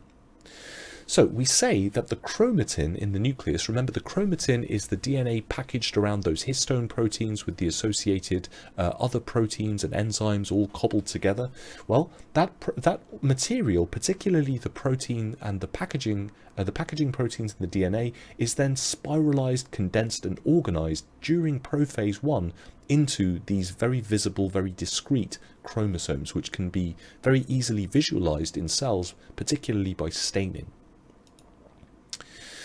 So we have now homologous chromosomes coming to lie close to each other in a process called synapsis. So once those chromosomes have formed, they start to, the homologous chromosomes, in other words the alleles for each chromosome from the male and the female parents, begin to line up with each other and associate with each other closely. This is called synapsis.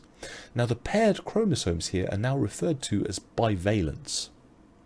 So the bivalents now become shorter and thicker by further condensation and spiralization, and each chromosome now can be seen to consist of 2 chromatids separated and held together by a central structure called the centromere.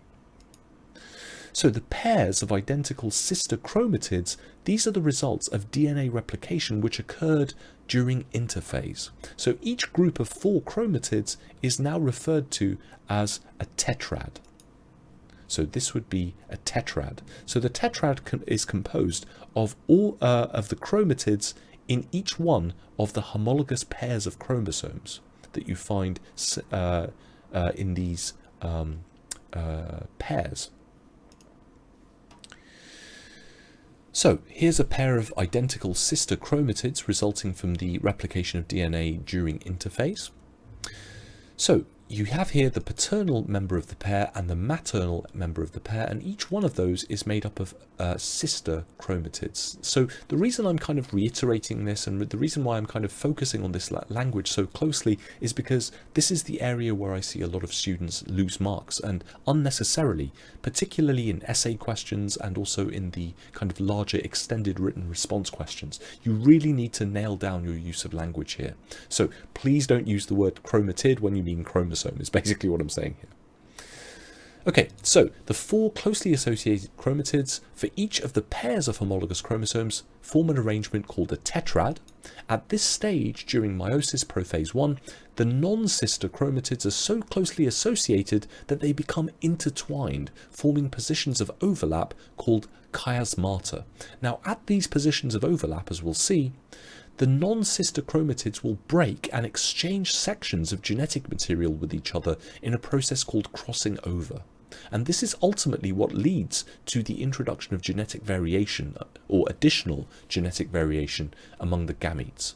So here's the process of crossing over. So because the non-sister chromatids of the pair of homologous chromosomes in this tetrad here, they associate with each other so closely, sometimes they become intertwined, and then a process of exchange of genetic material occurs where these break and then exchange with each other. And this is called crossing over. So this type of exchange of genetic material is called recombination, and this is one of the sources of genetic variation that results from meiosis. So in prophase 1, you have chiasmata, the formation of chiasma. Chiasma is the singular here. Chiasmata would be the plural. Crossing over occurs and the genetic information exchange. So this is actually a photograph showing chiasmata forming between non-sister chromatids between a pair of homologous chromosomes. So here you can see the positions of the chiasmata. Now, in principle, the longer the chromosome, the greater the number of chiasmata that are likely to form, because again, the longer those chromatids are, the more they can intertwine with each other, and the greater the number of positions at which they can do so. So the next phase of meiosis is called metaphase 1. Now, towards the end of prophase 1, the nuclear membrane starts to break down, and you start to see the formation of the spindle fibers across the cell. Now, during metaphase 1, the chromosomes will line up along the equator of the spindle in their homologous pairs. Now, the orientation or the alignment of each pair of chromosomes on the spindle is a random event, and this provides an additional second source of genetic variation that results from the process of meiosis. So the random orientation or random alignment and the subsequent separation of chromosomes is known as independent segregation. Just go back one here. So sometimes this is called independent assortment.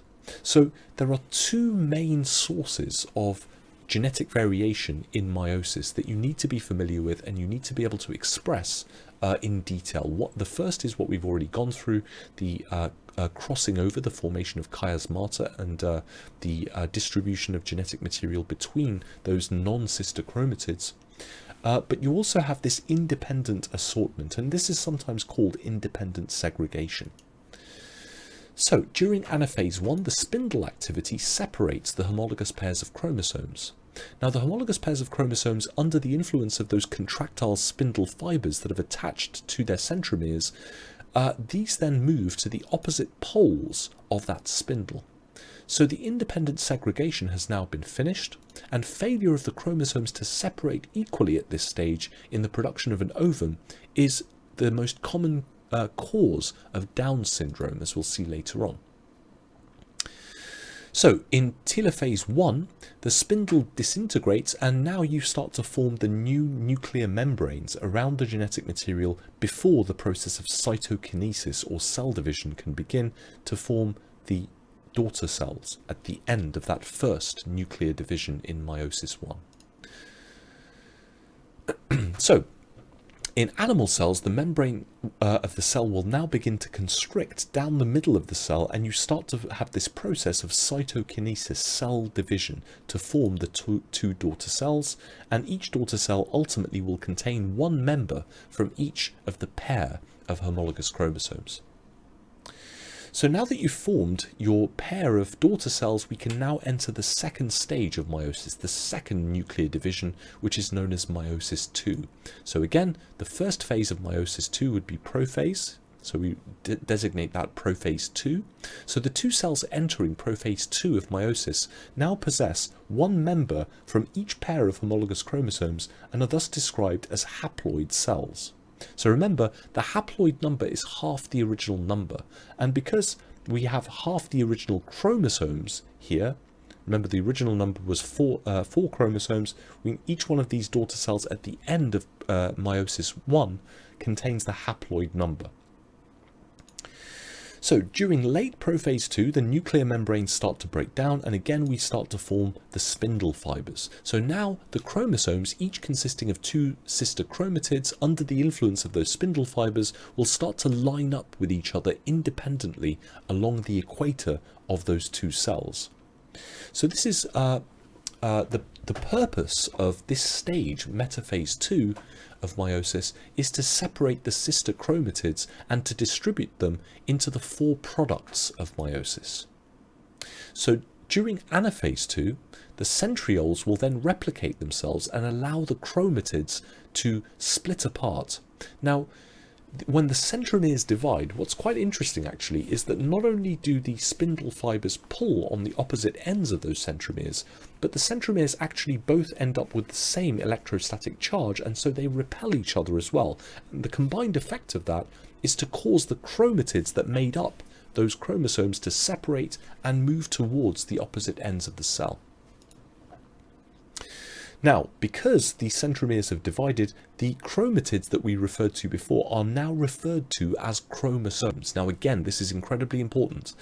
I've seen students lose marks a lot of the time in exams unnecessarily, because I understand that it can be quite tricky to keep track of what we're referring to as chromosomes versus chromatids, but here, because the centromeres have divided, these are now referred to as chromosomes rather than chromatids.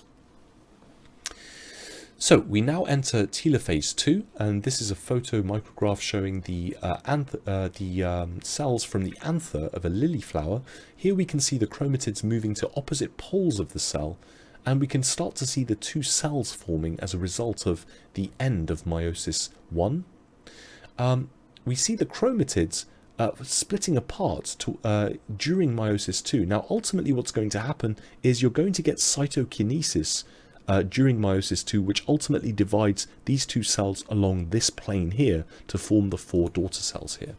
So during telophase 2, in animal cells there is a constriction around the middle of the cell, and each cell then undergoes cytokinesis and divides in two, you now have 4 haploid daughter cells, each possessing one member from each pair of the original chromosomes. But also, because of the independent assortment and crossing over, you now have 4 genetically different cells produced as a result of meiosis. So, the 4 cells shown here are the products of meiosis as it occurs within the anthers of a flowering plant. Now, each one of these 4 haploid daughter cells separate from each other and develop into the male gametes, the pollen grains, of the lily flower. So, the DNA content of the cells varies during meiosis, and this graph shows that here. So, the DNA content per nucleus we can see here, and on this horizontal axis we see the phases of the cell cycle undergoing meiosis. So during the pre-meiotic phase, the S phase or interphase, the DNA replicates. So you go from a DNA content per nucleus of 2 to a DNA content per nucleus of 4. So the DNA content has doubled because the DNA has undergone replication during the S phase of interphase. Now, by the end of meiosis 1, the DNA content has halved because the homologous chromosomes separate into different cells, and then at the end of meiosis 2, the DNA content is half that of the original cell. So meiosis produces haploid gametes, gametes which have half the original number with respect of chromosomes with respect to the original diploid cell. So this animation here basically summarizes the process of meiosis as we've been covering it. So we've just about reached the end of the second hour of this webinar. So I'm going to give you guys another 5-minute break.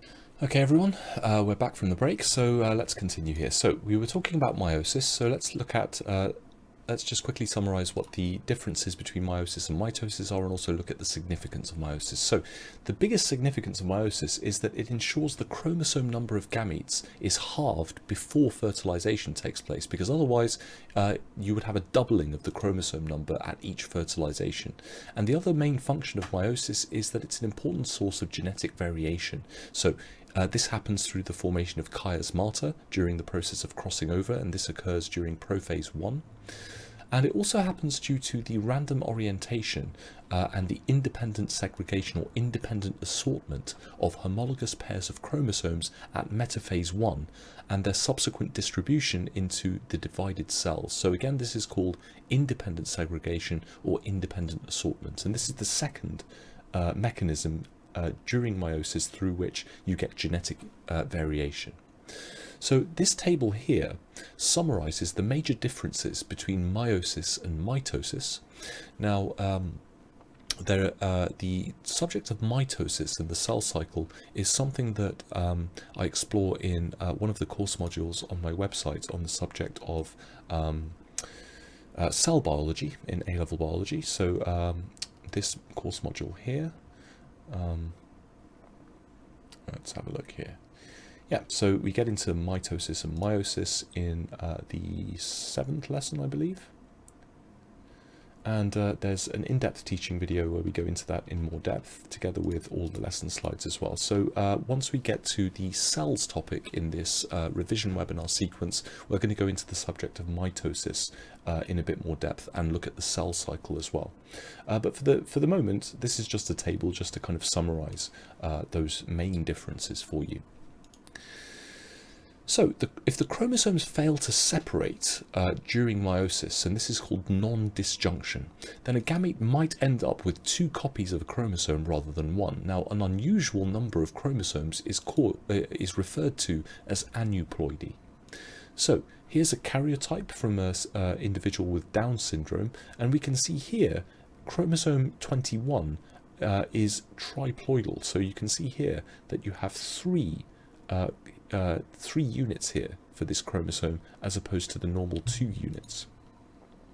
So if that gamete participates in fertilization and the subsequent successful development, then the progeny would have a chromosome mutation such as this one here that you see in individuals with Down syndrome. Now this affects about 1 in every 1,000 babies born in the UK, so it isn't that rare in the grand scheme of things. So every human cell, other than gametes, should have 23 pairs of chromosomes. They are this is the normal diploid number. Now there are 3 forms of Down syndrome. 95% of those individuals having Down syndrome have trisomy on chromosome 21, where every cell has an extra chromosome in the 21st pair of chromosomes. So it's not an inherited condition, it's caused by a chance event, non-disjunction during meiosis, and it can potentially occur in any family. So we've covered the kind of genetics, the molecular genetics section of this topic, but we now need to move into the section that deals with evolution by natural selection. Now this section is going to be making reference to a number of ideas that we looked at in the first half of this webinar. So according to the Hardy-Weinberg principle, and Hardy-Weinberg again will be explored in a later webinar in this series, but according to this principle, allele frequencies generally stay constant from generation to generation as long as certain conditions are met. But factors such as non-random mating and selection will operate in natural populations, and these and other factors lead to changes in allele frequencies. And in turn, this brings about adaptation and ultimately evolution. So 2 of the evolutionary mechanisms that act on the genetic variations, however they're caused, within a population to bring about changes in the gene pool are genetic drift and also natural selection. So we're going to be looking at those in turn.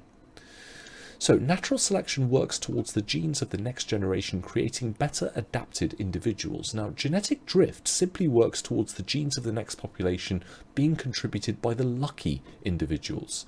It doesn't produce adaptations. So genetic drift describes the effect that chance events have on the frequency of an allele in a population due to random sampling. So isolation of a small sample of the original population.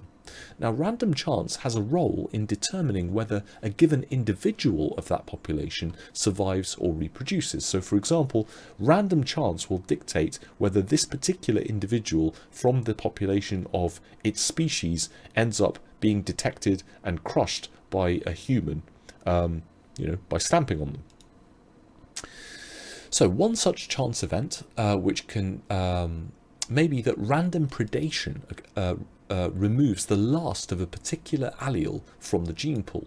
Now, when there are fewer copies of an allele, the effect of genetic drift is larger, and when there are many copies of that allele distributed amongst many organisms, the effect is smaller.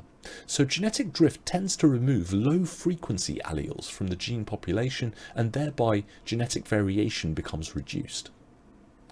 So a genetic bottleneck occurs when a change in the environment, which can be a biotic change or an abiotic change, kills a significant percentage of the population. So for example, 50% or more, or in some way prevents the individuals comprising a population from mating and producing offspring.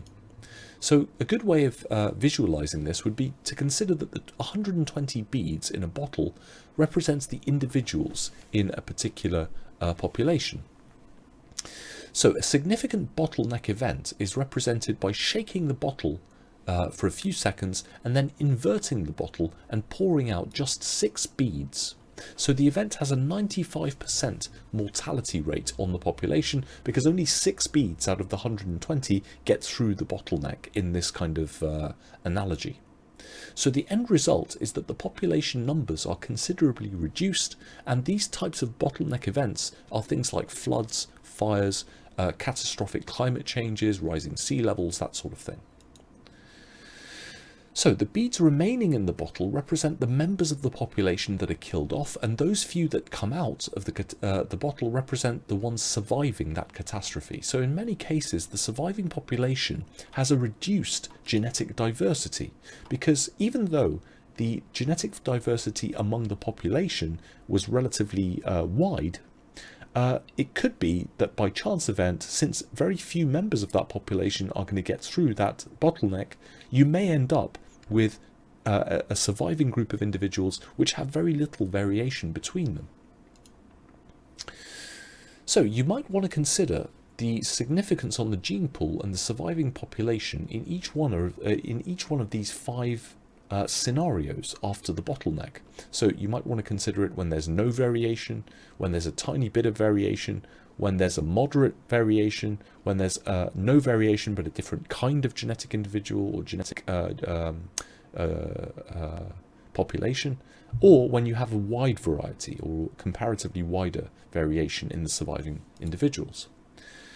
So a founder effect occurs when a new colony is started by a few members of the original population that survived some kind of catastrophic change. So this small population size means that the colony may have reduced genetic variation from the original population, a non-random sample of the genes from the original population.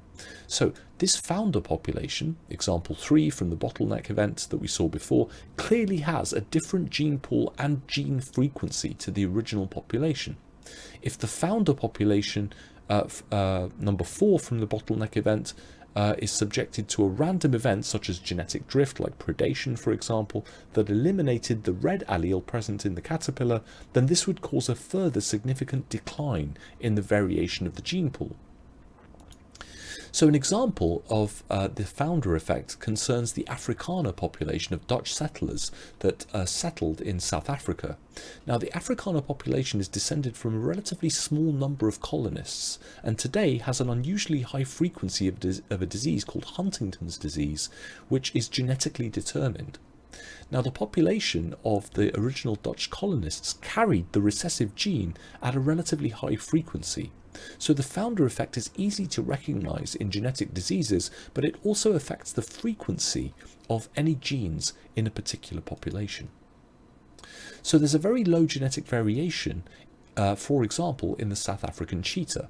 Now, at the end of the last ice age, approximately 10,000 years ago, the change in climate severely curtailed the cheetah numbers. Now, this could be due to a lack of food, it could have been due to diseases. But since the genetic bottleneck event, the cheetah numbers then rose. However, in recent times, human activities such as poaching, hunting, these have caused the cheetah's numbers to decrease again. So genetic variation has been reducing within the population, and cheetahs are now even more vulnerable to extinction. So if we're looking at a normal population size over time, this population size will show a more or less regular variation, assuming that there is no catastrophic change in conditions. Now the reason for this upwards and downwards kind of variation is because of that cycle of predation and the lower numbers of organisms, of prey organisms, which leads to a decline in the predator population, which in turn leads to an increase in the prey organisms, which in turn leads to an increase in the predator population, and round you go. But then after a catastrophic bottleneck event, you suddenly see a decrease in the population size, but then after that, this is followed by a recovery in the population size. However, in an extinction event, the bottleneck event results in a catastrophic decline followed by a further decline until the population size eventually reduces to 0. So extinction is just one possible outcome of a genetic bottleneck. Not all extinctions, however, are caused by genetic bottlenecks. So how does this all relate to natural selection? Well, it's in 1835 that Darwin visited the Galapagos Islands, where he studied many different species of plants and animals and their characteristics and the variation that existed between them. Now, following his observations, he published a book called On the Origin of Species in 1859, and he put forward his view on the process of evolution by natural selection. So here's what he wrote. Now, he published his work without any knowledge of genetics or the nature of mutation, and it was really the re-examination of his theory in the light of modern understanding of genetics and modern understanding of mutation. This is called neo-Darwinism. So, the process of natural selection. So let's quickly go through this. So the process of natural selection is predicated upon the idea that organisms tend to produce a far greater number of offspring than the environment can support. Now, organisms will struggle for existence as a result of that, and there is a high mortality rate because organisms will compete for limited resources. Now, members of the same species will display variation in all traits. The main sources of variation, as we saw, are mutation and the behavior of chromosomes during meiosis. So, individuals that display variation which makes them better suited to their immediate environment will compete more successfully and have a better chance of survival, and will therefore be more likely to mature and breed. And so this is called survival of the fittest. So organisms whose phenotypes are better suited to their immediate environment are described as being at a selective advantage, and organisms whose phenotypes are less well suited to their immediate environment are described as being at a selective disadvantage. Now, over a period of time, the best suited variants will predominate the population, and the allele frequencies will change as a result. Now, since the environmental conditions are constantly changing, then natural selection is always favouring the emergence of new forms, which may culminate in the origin of a new species. So natural selection is the only known cause of adaptation, but not the only known cause of evolution. So there may be other non-adaptive causes of evolution, and again, these are things like mutation, gene migration, and genetic drift. So let's look at a couple of examples. So the brown rat is classified as a pest because it forages for food intended for human consumption and also spreads disease. Now, populations of this organism have been controlled by chemicals, rodenticides, called warfarin since the 1950s. Now, warfarin is actually used as an anticoagulant in medicine, and it acts by interfering with the way that vitamin K is produced or is used during the process of blood clotting. So when the food bait containing the rodenticide warfarin is eaten by rats, their blood fails to clot and they die from fatal hemorrhages. So since the first use of warfarin in the 1950s, the population of warfarin-resistant rats can now be found in many parts of Britain, and that population has increased. So we started with a population of brown rats, a natural population. Now, a random spontaneous mutation occurred within the rat population, and that conferred resistance to warfarin to the mutant rat. This warfarin-resistant rat was at a selective advantage in areas where warfarin was used for pest control. So the resistant rat was more likely to reach maturity and breed and pass the resistance allele onto some of its offspring. So in this example, natural selection is exerting its effect on a single major gene with two alleles. So some of the rats in the first generation are warfarin resistant and are more likely to breed than their susceptible brothers and sisters who are going to get killed off by the warfarin. So after several generations, you've got a high proportion of the rat population which have this resistance gene and are therefore resistant to warfarin. Now, resistance to warfarin, it's determined by a single gene locus with two codominant alleles, which are given the symbols W superscript R and W superscript S. Now, the genotypes and the phenotypes of the rats with the resistant populations are this. For rats which are susceptible to warfarin and have the normal low requirement for vitamin K in their diet, but you also have the heterozygous rats which are resistant to warfarin because they have the warfarin resistance gene, but they also have a slightly increased requirement for vitamin K in their diets. This does not have a significant effect on their fitness. So these are the heterozygous rats. Now, the homozygous rats with the the warfarin resistance gene, these are their requirement for vitamin K in their diet is 20 times higher than that of the susceptible rats. Now, this significantly reduces their fitness when compared to the heterozygotes. So the heterozygotes are at a selective advantage in areas where warfarin is used. So this is an example of balanced polymorphism, where the susceptibility to warfarin is balanced by the reduced fitness of the homozygous resistant rats.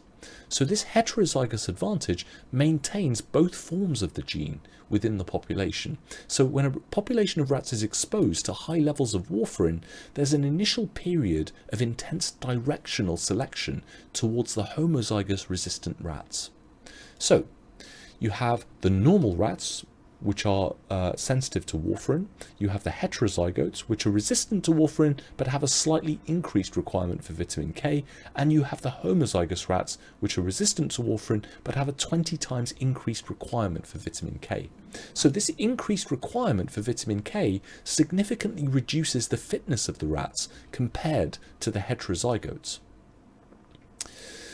So natural selection can affect allele frequencies within populations in several different ways. So two common types of selection that operate within populations are stabilizing selection and directional selection. So for continuously varying characteristics, these selection methods will modify their frequency distributions in different ways. So let's look at stabilizing selection. So stabilizing selection will act against the extremes within a range of phenotypic variation. So if we're looking at a particular continuously varying phenotypic characteristic, such as height, for example, here we would have the frequency of, in other words, the frequency of individuals which have those different values of the phenotypic characteristic, and the data is normally distributed around the mode.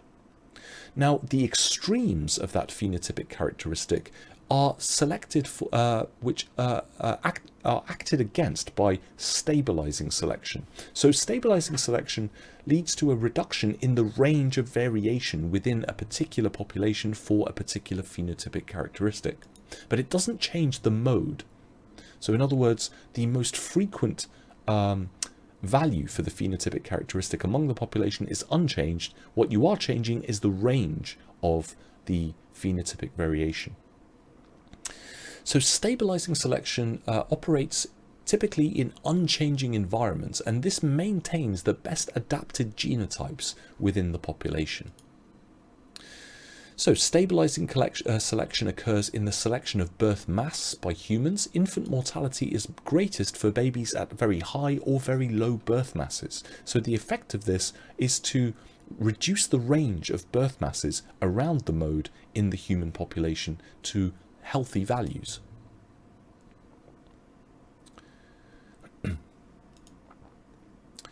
Now, directional selection, this operates in changing environments. Now, this acts for or against extremes of phenotype within the variable population. And it's actually the main type of selection practiced by human beings when they're selecting domesticated plants and animals for the improvement of livestock. So this type of selection leads to a reduction in the range of variation within the population, together with a progressive shift in the mode. So we're not just changing the extremes, we are also shifting the mode for the phenotype. So this is the effect of directional selection. And again, this is the same kind of selection which occurs when human beings are breeding animals and plants for advantageous characteristics artificially. So another example of directional selection is antibiotic resistance that we saw before. So we can study this and quantify antibiotic resistance by placing assay discs containing various antibiotics on bacterial cultures to see which one will produce the greatest effect by killing those bacterial cultures. So here we have one such investigation, and the individual antibiotics are shown by these abbreviations here. So to use this, we place the assay disc face down onto the face of the agar so it can be expected from underneath. And basically, the agar may already have a bacterial population on it, but also you can do this prophylactically. You can place the antibiotic disc down onto the surface of sterilized agar and then allow a microbial population to multiply on the surface of the agar. So either way you do this, you're going to end up with regions of the agar around each one of these antibiotics, and the region of clarity, the region of the one of these antibiotic discs that has the greatest region around it with no bacteria in it will be the most effective against that particular species of bacterium. So here's one such experiment. I'm not going to go into the details of that because we kind of get into detail a lot more of that in the separate lessons on invisible collagen. This is really just a revision lesson after all. But as always, guys, if you do have any questions, feel free to type those up in the Q&A and I will address those. All right, so I'm just going to skip past this. This is just more kind of stuff about the applications of that technology here. Okay, so MRSA I will mention because it's quite commonly comes up in exam questions and things like that. So methicillin-resistant Staphylococcus aureus, this is a bacterium that's become well known in recent years because it can cause serious infections, and it's commonly found on the skin or in the nose of healthy people, and typically doesn't cause a problem. It's only really immunocompromised people who have their immune systems weakened by some disease condition, which are susceptible to this, and it's a particularly common problem in UK hospitals. So various procedures are taken, precautions are taken in and around hospitals by both the staff and the patients to prevent the spread of MRSA. And like I say, I'm not going to spend too much time on these slides. Those of you who are members of Invisible College, you will have access to these slides and a lot of other revision resources as well. And those of you watching on YouTube, by all means, you can pause the video at those points to inspect those slides a bit more closely. So let's have a look at the next section of the spec here, which gets into the idea of species classification and taxonomy. So the origins of the modern method of classification start with this gentleman here, Linnaeus. So the purpose of a scheme of classification is to organize and arrange the vast array of different living organisms into meaningful groups on the basis of features that they share, so that biologists can talk about them meaningfully with each other. Now, it was Carolus Linnaeus who established what became the modern method of classifying living things, and he published this in his Systema Naturae in 1735. So his method involved grouping organisms into several hierarchical categories, and these were placed into one of two groups, animals or plants. And remember, at this time, evolution had not been proposed and bacteria had not been discovered. These two groups were further subdivided and then divided again, and Linnaeus used a binomial or double name system with Latin names for naming specific organisms. So for example, Homo sapiens is the name given to the human species under this scheme. Now the first name is always capitalized and designates the genus to which the organism belongs, and the second name, which is always lowercase, designates the species to which that organism belongs.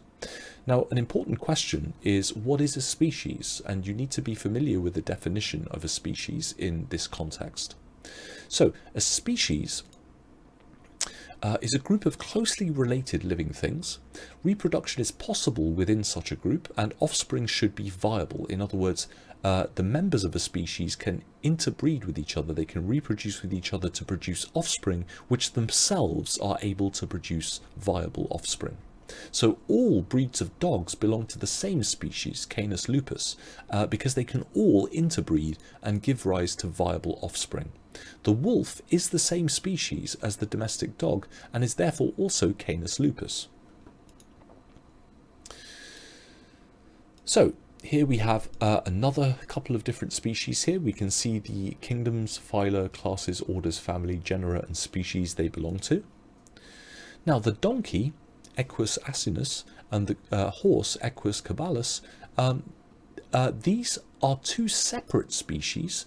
Even though they can interbreed and produce offspring, those offsprings are rarely viable. Those offspring are rarely fertile. Their offspring are referred to as mules, and because, even though they can produce offspring, because the offspring themselves are infertile, these two are actually different species, caballus and asinus. So, skip past that. Okay, so we now have a more modern system of classification. The groups to which all living things are said to belong are always being reviewed in biology, however, because in particular, more and more discoveries are being made in the genetic information of those different categories of organisms. So as the knowledge of living things has increased, it became clear that Linnaeus's simple system of two kingdoms was insufficient to describe the full variety of different organisms that were found. So, until recently, biologists used a system based upon 5 kingdoms, but there were problems with this scheme when RNA diversity was considered. So now, in the 1990s, there was a new system of biological classification that was published, which became known as the 3-domain system. By 1990, it had become clear, using RNA evidence, that some of the prokaryotes, at the time referred to as archaeobacteria, had a totally different evolutionary tree to the eubacteria. So, to accommodate this, all eukaryotes together as a massive new domain were combined together, and the archaeobacteria became a new domain known as the domain of the archaea. So, the eubacteria were then reclassified within the domain bacteria. So now you have this 3-domain system under which the classification of different organisms occurs. We have the bacteria, we have the archaea, and we have the eukarya. So let's have a look at this classification system then. So we have all living organisms which are fundamentally described as either being prokaryotes or eukaryotes.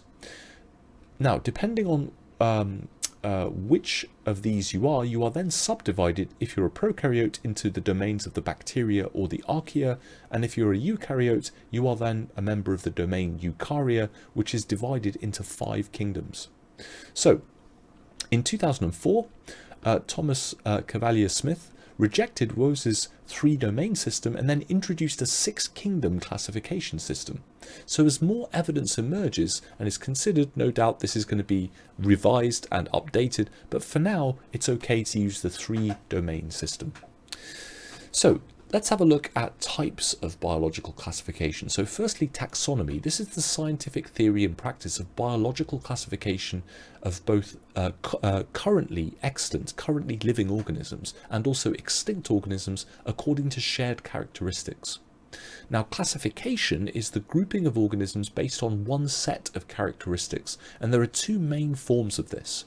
There is form classification, which is also known as artificial classification, and this is based upon the observable characteristics of that organism, so leaf shapes, colours, sizes, and so on. Now, form taxa, these do not express the true natural relations between species. So the form characters are often used for identification purposes. Now, in contrast, phylogenetic classification, this is based upon the actual evolutionary relationships between organisms, and so each group or taxon contains organisms with shared features derived from common ancestors. Now again, you need to be familiar with the distinction between taxonomy and classification, and also within classification, you need to be aware of the distinction between these 2 different types of classification, because particularly in long answer and essay questions, I see students dropping marks because of, they're using the concepts interchangeably, or they're mistaking one for the other. So, form classification, this is based upon observable characters. These do not express the true natural relationships, and many similar forms can be the result of convergent evolution and are said to be analogous or looking similar in form but having different evolutionary origins. So for example, the dorsal fins and general body forms of dolphins, sharks and ichthyosaurs, they look similar, they perform the same function, but these 3 organisms have very different evolutionary origins.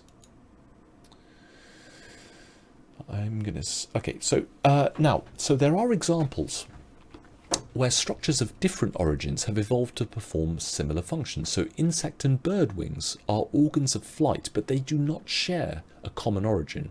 They are said to be analogous. So we can talk about the fact that both these organisms fly, they both have wings, but those wings in those 2 different organisms arose as a result of different evolutionary pathways.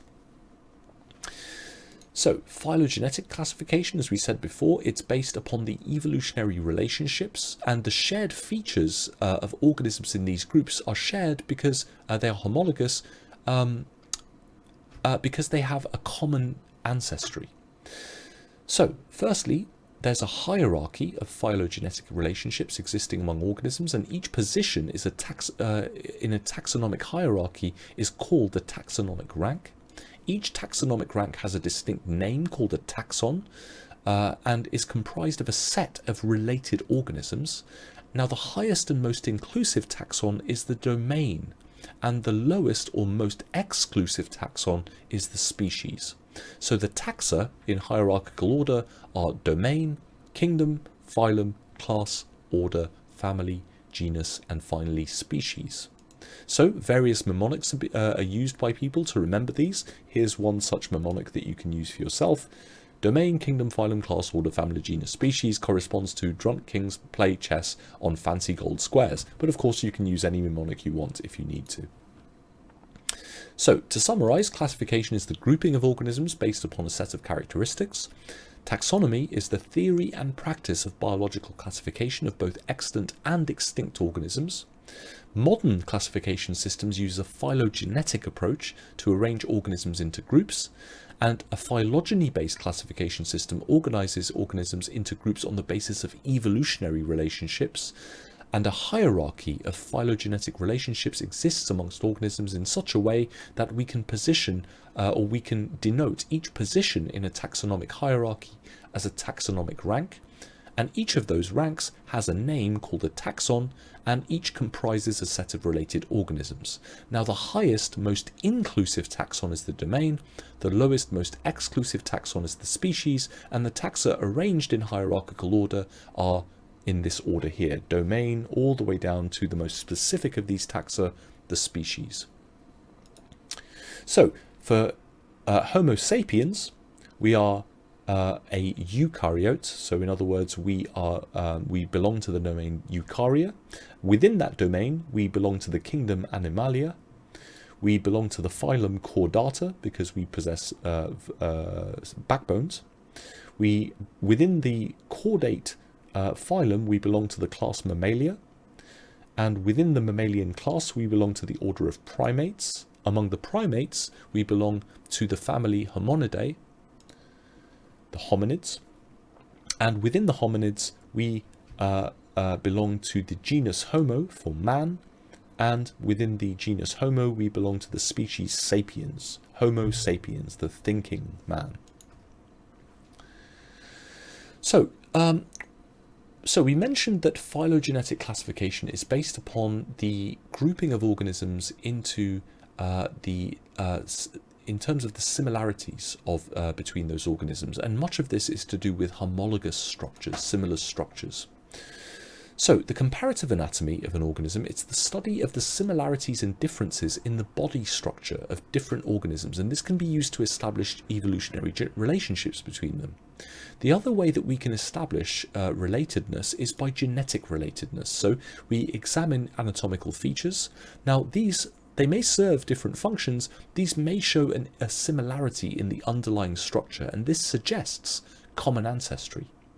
So anatomical features that in different species may serve different functions but show a similarity in structure, these are referred to as homologous structures.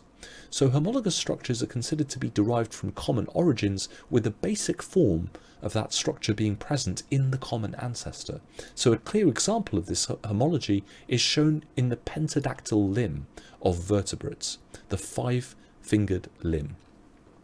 So in all vertebrates, in all chordates, we find a 5-fingered limb which has this same basic structure.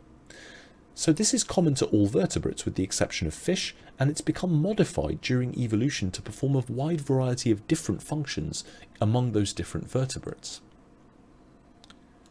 So we see here the human forelimb and the human hind limb, the forearm and the hind limb, the leg. We can see here that they share this structure even though the bones are called different things. So for example, the upper bone in your leg is called the femur. It connects to two lower bones called the tibia and the fibula. Those then connect to a series of articulating bones called the tarsals in the ankle, and then you get into the instep with the metatarsals, and finally the the bones of the toes, the phalanges, but in the arm you have the upper bone, a single upper bone called the humerus, which connects to two lower bones, the radius and the ulna, which connect to a series of articulating small bones in the wrist called the carpals. You then have the metacarpals, and you have the phalanges in the fingertips.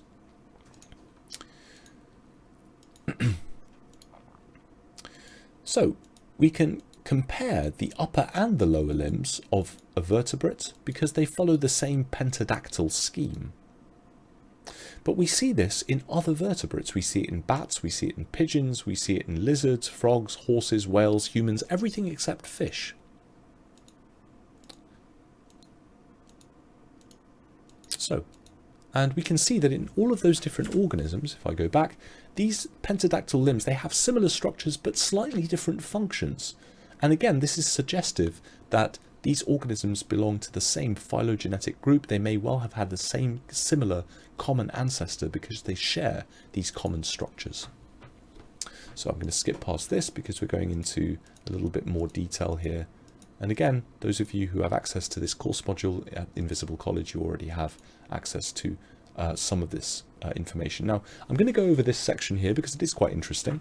Now, in the early stages of growth, now one of the other things that we can use as phylogenetic evidence to fit organisms, different organisms of different species into the same phylogenetic categories is comparative embryology, comparing how the embryos of those organisms develop into the mature organisms. So, in the early stages of growth, the developmental sequences or ontology of all vertebrates is actually very similar. So if we compare the shape of the early embryo and the early fetus in a fish and a bird and a man, they actually look very, very similar at the early stages. Now, at the segmentation stage of the development, this is the top row here, all vertebrates possess gill pouches and also post-anal tails. As development continues, these characteristics are either lost or they're modified as each species takes on its own characteristic appearance. Now, this is similar. This similarity of early development is suggestive of a common ancestor, and this led Ernst Haeckel to propose the principle that ontology recapitulates phylogeny. In other words, the development of the stages of early growth in these different organisms in some way reflects the evolution of those organisms, in other words, phylogeny. Now, this principle claims that the development of an individual, the ontology, reflects the stages through which the individual's species has passed during its evolution or its phylogeny. Now, it is quite an interesting principle. It seems to, at least at first glance, match the available evidence that we're looking at here. However, this is actually an oversimplification and a distortion as well of the truth. The similarity of the early developmental sequences for all vertebrates, this is actually a consequence of the common ancestry. There is a common developmental plan that is inherited in the genetics of the organisms and from which the various species diverge as development proceeds. So comparative embryology provides us mainly with clues as to how the evolution or the process of evolution has generated this diversity of different forms over time. So here we can see the taxons and the comparisons of the taxons into which these different organisms fit. So you have 4 examples of classification in the animal kingdom. So all mammals are in the same domain, kingdom, phylum, and class, as you can see here. Okay, so we've looked at classification, we've looked at the process of natural selection and the influence of gene mutations and things like that. Let's have a look at some of the biochemical and genetic evidence used in classification in the modern day.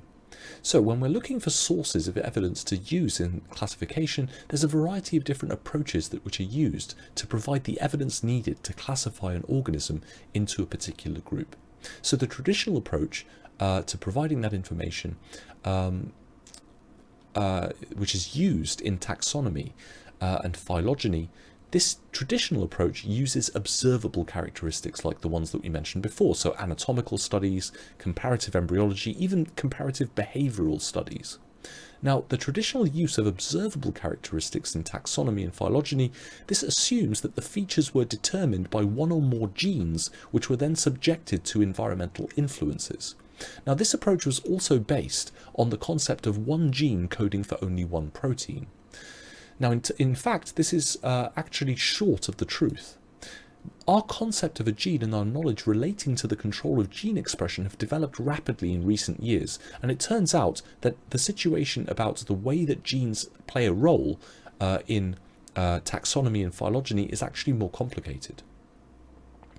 We now know that many observable characteristics are in fact polygenic. They are controlled by more than one gene, and also that they exhibit continuous variation as a result of environmental factors as well as genetic factors. So, for example, age and gender also have to be considered when referring to observable characteristics.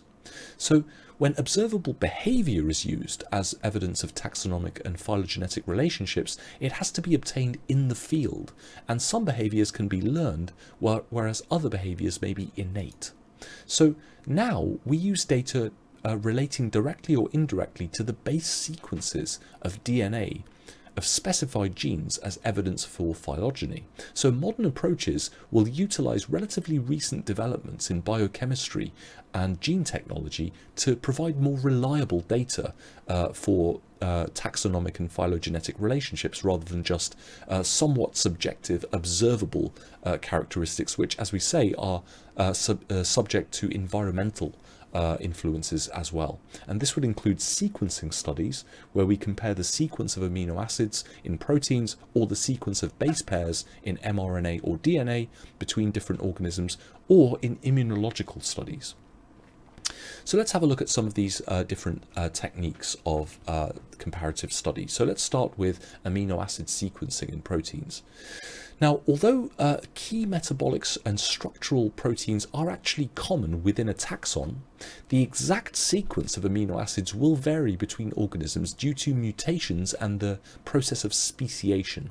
So the sequence can indicate phylogenetic or evolutionary relationships. So in other words, the degree of variation between individuals or species is related to how closely related their amino acid sequences to for particular proteins are. The fewer the number of variations, then the more closely they are related. So, for example, cytochrome C, it's a protein that forms a part of the electron transport chain in aerobic respiration, and most living organisms have a gene which codes for this protein. Now, the cytochrome C gene displays many similarities in the nucleotide sequence in very different organisms. However, there are a number of differences in the gene's nucleotide sequence when phyla are compared. So cytochrome C is found loosely associated in the inner membranes of mitochondria, and we can use this as an example to answer the question, what is the significance of different nucleotide sequences in the DNA of a particular gene when compared between different organisms? Well, the nucleotide sequence of the gene dictates the nucleoside sequence in the messenger RNA during transcription, and in turn, when that's translated, this then dictates the final sequence of amino acids in that polypeptide chain. So differences in the nucleoside sequence of cytochrome C genes between different organisms determine the differences in the amino acid composition found in different organisms. So amino acid composition is therefore a reflection of genetic differences. The greater the number of differences in the amino acid composition of cytochrome C from different organisms, then the greater the genetic distance between them. So conversely, the more similar the amino acid sequences in cytochrome C in different organisms are, then the more closely related phylogenetically the species must be. So here we are looking at the sense strand. So when that's transcribed to form messenger RNA, it is then translated out of the nucleus to form the polypeptide sequence, and the nature, the number, and the sequence of amino acids in the final protein is dictated ultimately by the sequence of base pairs in the gene. So if the amino acid sequences in the cytochrome C found in two different organisms are radically different, the chances are that the genome or the genes coding for those cytochrome C proteins in those two organisms are radically different, and this suggests that those organisms are less genetically related. So I'm going to skip past this just to save a bit of time, and I'm going to take so we're coming towards the end of this webinar here, guys. So I think that we've covered, I would say, let's see here, I'd say probably about 2/3 of this topic in depth. So I will let you guys in the private Zoom room take a vote. Which, if you guys would like me to give you guys a 5-minute break before continuing and covering the remainder, we can do that. It's probably going to take another hour to an hour and a half, I would say, to cover what remains of this topic. If you'd prefer, then just type in chat that you'd prefer me to reschedule to another date, and or what I can do is when I edit this video for this revision webinar, I can shoot an additional section covering the remainder of the course, and you guys can ask questions on that. So, and well done, by the way, to the 14 of you that have hung around to the end of this webinar. I think you've done really, really well. Okay, so most of you are saying for me to... Right, okay, I got you. So most of you are saying for me to reschedule. So let me just take a look at my schedule here on the website. Let me just bring that up on the screen for you here. Oh, let me bring that back up here, sorry. Alrighty. So let's look at the online lessons timetable. Now I know you guys have got your exams coming up shortly. However, we're going to need to cover this topic before the AS papers kick in. So we are currently here. How about I reschedule the second half of this webinar for, can't do Thursday because I'm in after school, can't do Monday because I'm in after school, Friday. If I schedule this for Friday after school for you guys, so it'll probably be, I would say 5 p.m. and it's only about another hour or so, and we will cover the remainder of this course. Yeah, that seems to be the consensus. All right, guys, so I will stop there.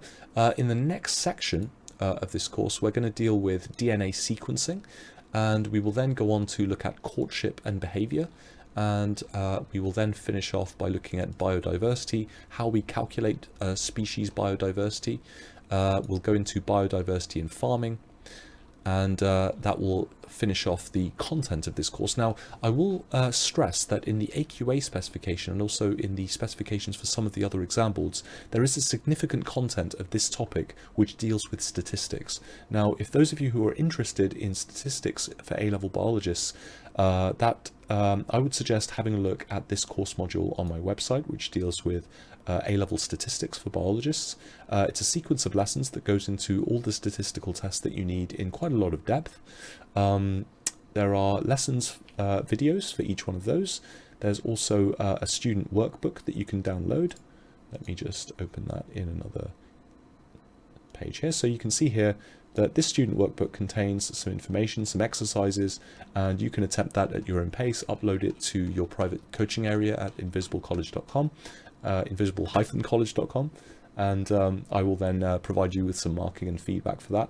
But also, this course module is actually quite useful because not only do we go through detailed kind of videos about statistical tests and various other kind of topics within statistics, we also go into I also provide you with quite a few spreadsheets which will automatically perform statistical tests on experimental data, for example, from one of your required practicals, or show you which statistical tests to use for particular for the purposes of particular types of statistical data or analysis. So you can download these guides which will tell you about how to calculate particular statistical measures. So for example, this guide here will give you an overview of how to calculate Pearson's product moment correlation coefficient, but also these statistical spreadsheets will allow you to conduct those statistical tests on that data as well. So if you're really interested in statistics, unfortunately this webinar kind of statistics goes a bit beyond the scope of this webinar. So if you're interested in that aspect of this topic from the spec, then I would suggest checking out that statistics course module, which you can find on Invisible College. Now, all these course modules at this stage are works in progress, so I'm constantly adding videos and various other revision resources. But with these course modules, you also get direct 24/7 access to me, where you can upload work you need help with, you can ask for questions, and I can also provide you with personalized academic coaching and feedback as well. Anyway, everyone, I hope that's been useful to you. I will reschedule the second part, or the last part of this webinar, where we cover those last few topics from the spec.